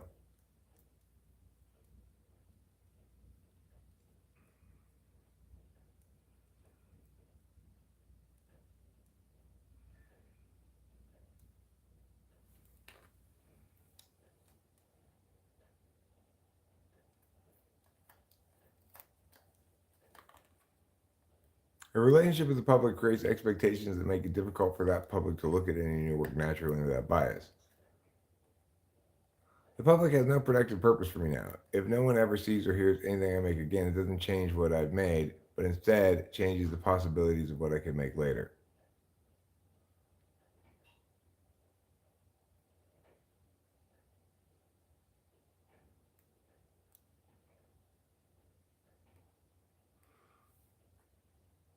So, I mean, those quotes make me feel Hero Lamb as though he feels paralyzed, or as though he believes himself to be paralyzed. Like all of that stuff, all those fancy words to me sound like the following: I'm scared I can't make anything as good as what I've made before. I think that's what that really all means, you know? And I get it if you attained on that fine art greatness scale and are perceived as such, then you do put at risk something of value by continuing to work. But he's really talking around the central fact behind it, which is I'm scared that I can't make anything as good as I made before. And I will lose my status as, genius.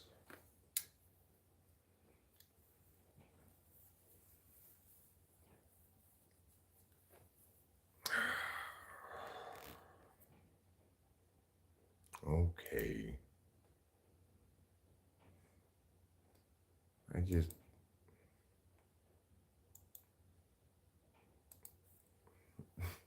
Sure, I'll regret this, but okay.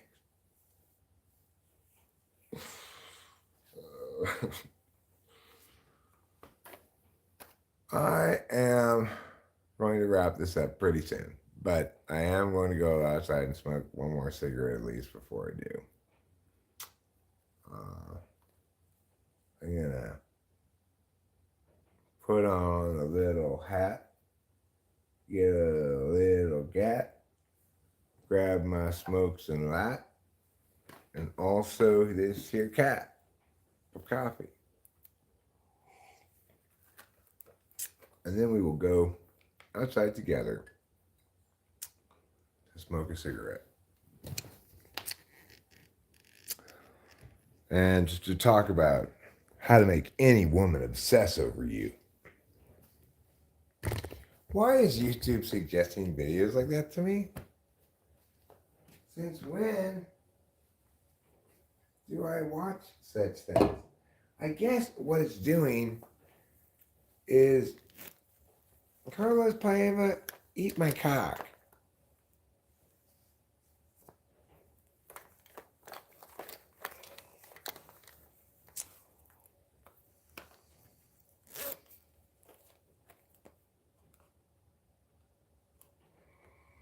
Those who are interested, I suppose, know this shit already. This is pretty hard.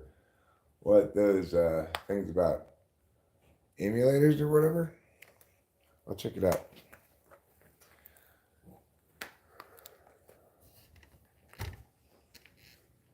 Emulators.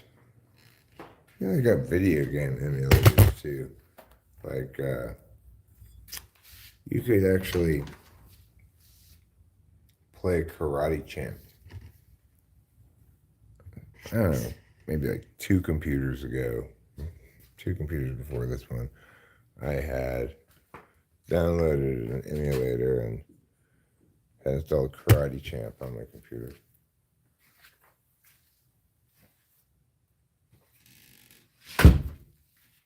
Which is the video game I most liked to play when I was a child. Full point.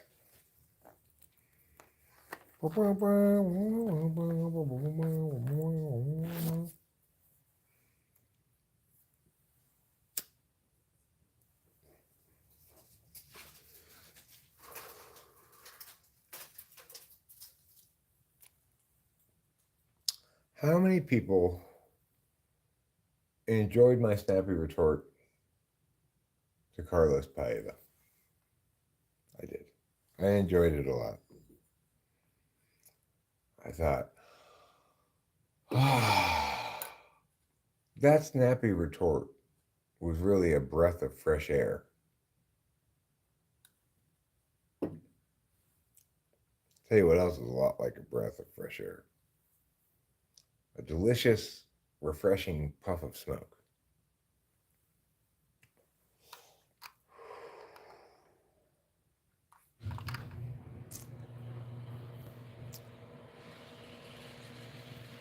Very similar. It has so many similarities to a breath of fresh air.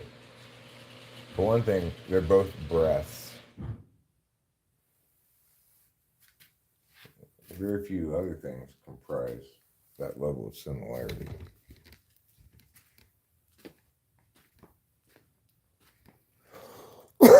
Eating an apple is a lot less like a breath of fresh air than smoking a cigarette. If you make eating an apple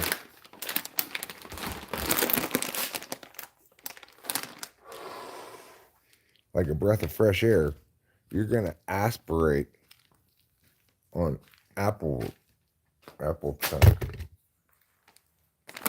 That's how my mother died, is from aspirating on something.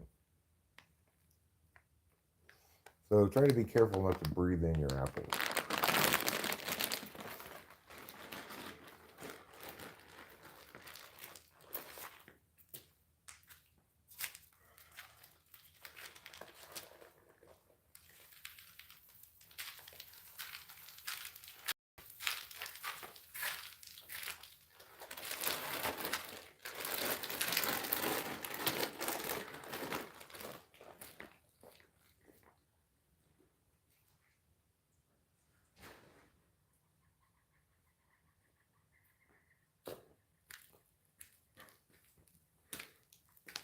That's one thing Taylor and I have in common, is I could see Taylor issuing the same or an equivalent snappy retort to Carlos Paeva.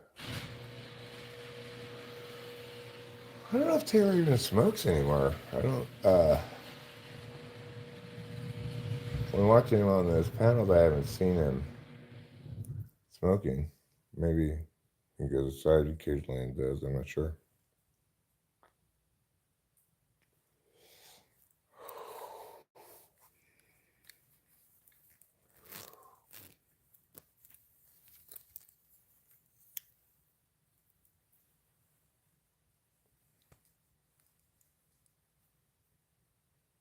True on people failing a blind tone test. Thank you, Ruben. Thank you. I appreciate your praise. That's exactly what I was fishing for.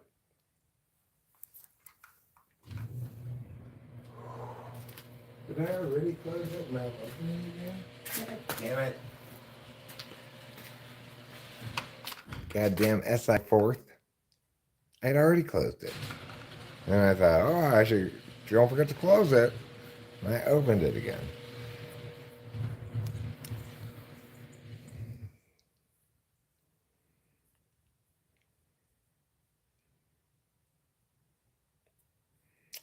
Family Feud. Top 5 answers on the board. Things you can open.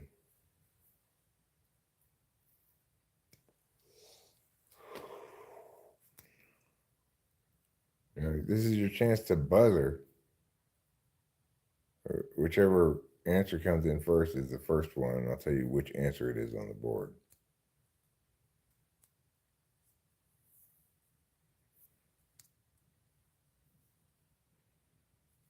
Okay.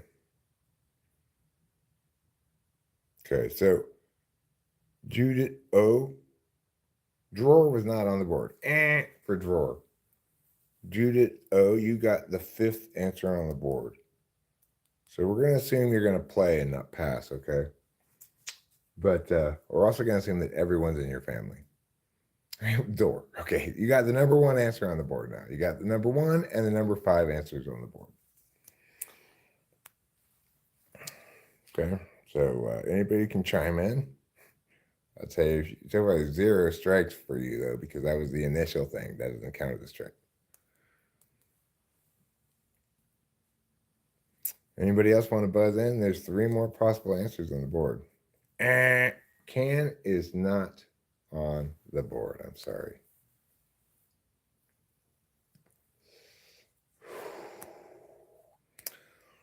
There are still 3 answers on the board. No, can was already said, Lou, so I'm not going to count that as a strike, obviously. You're a little slow on your buzzer. You need to buzz a little faster.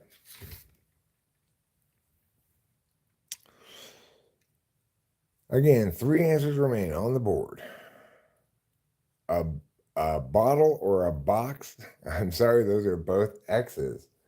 Remember, I didn't actually survey 100 people. I just came up with the first 5 answers that I thought of.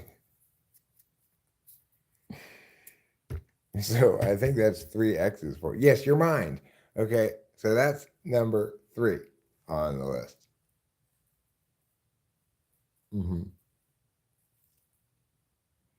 The fridge would be a door.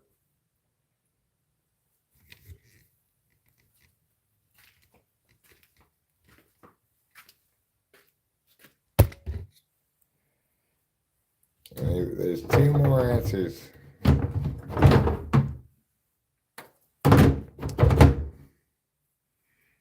No, that one didn't make the board either. I guess I'll just tell you what they are. Window is number 2. So it goes door, window, mind, then blinds or shutters, and then bank account. Those are the 5 answers that I came up with. Those are just the first 5 that I thought of. I mean, a lot of your answers are better than mine, or at least as good. What I'm realizing now is the question, there are too many possible answers for the question.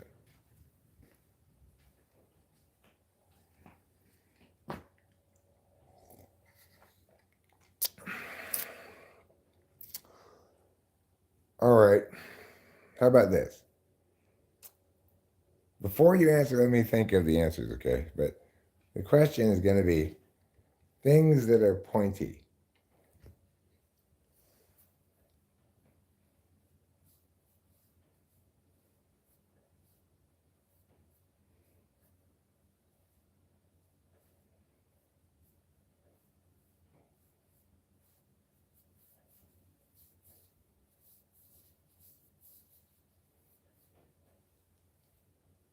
Okay, I've got the top 4 answers on the board. Things that are pointy. Let me see if I can make sure I remember them all.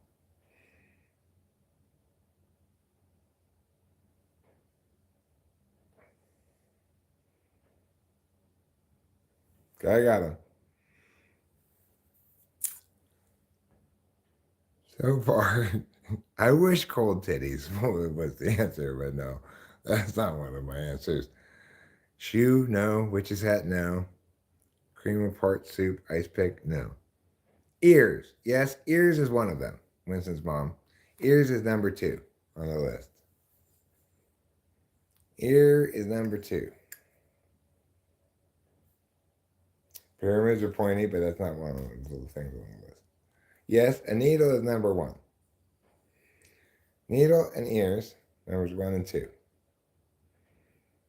Now you got numbers 3 and 4 still to go.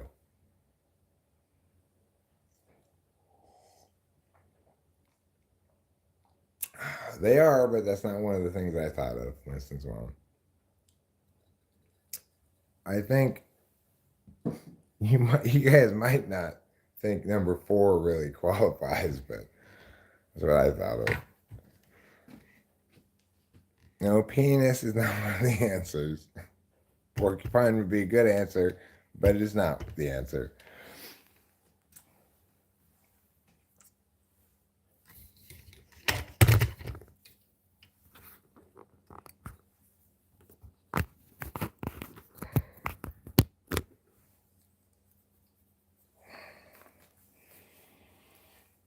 The number 3 answer was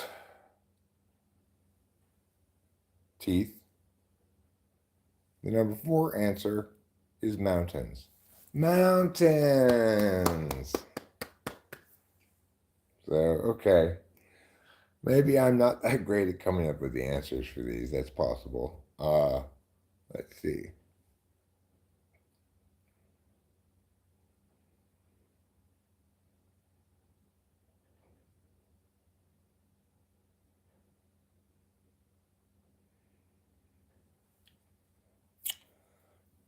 So, next question is this.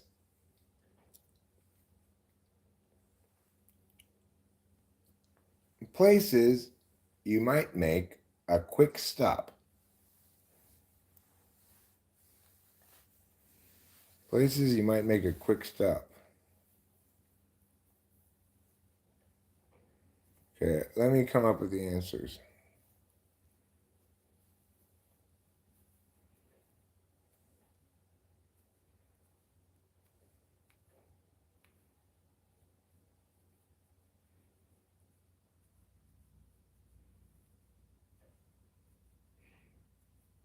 Okay, I've got 4 answers again.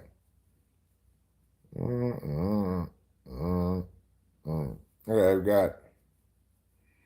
Okay, Jeremiah, fix. You got number 4. It's stoplight or stop sign. That's number 4. Okay, out of 4. So there's 3 more to go. Places where you might make a quick stop. The quick stop. And a convenience store is in fact the number 1 answer on the board, Lou. So good job with that one. Now there's just numbers 2 and 3.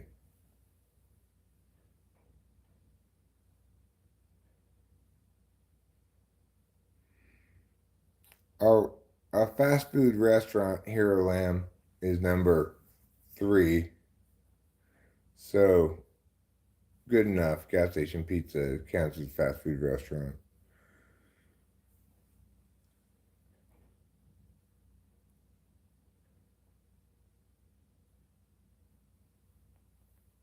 And Boba Fett, I guess you got the other one, which was a friend's house. Your dealer's neighborhood, a friend's house. Close enough. So you guys got all 4 of those ones. Good job. You win. And I'll tell you what you win. Everybody who is both here and said something in response to the Family Feud things gets a Wonder Point, and Wonder Points are doubled today. Oh my God. Have the Wonder Points ever fallen from the sky with such a barrage of intensity? I don't think so. So, congratulations, everybody. You earned it. And my mom, Jeremiah, thanks. You get another Wonder Point for that. That would be a quick stop. Anyway, I will see you all later. I love you all. And yes, Jeremiah picks that one is doubled as well. It is Wonder Point Wednesday. And I will see you later. Goodbye.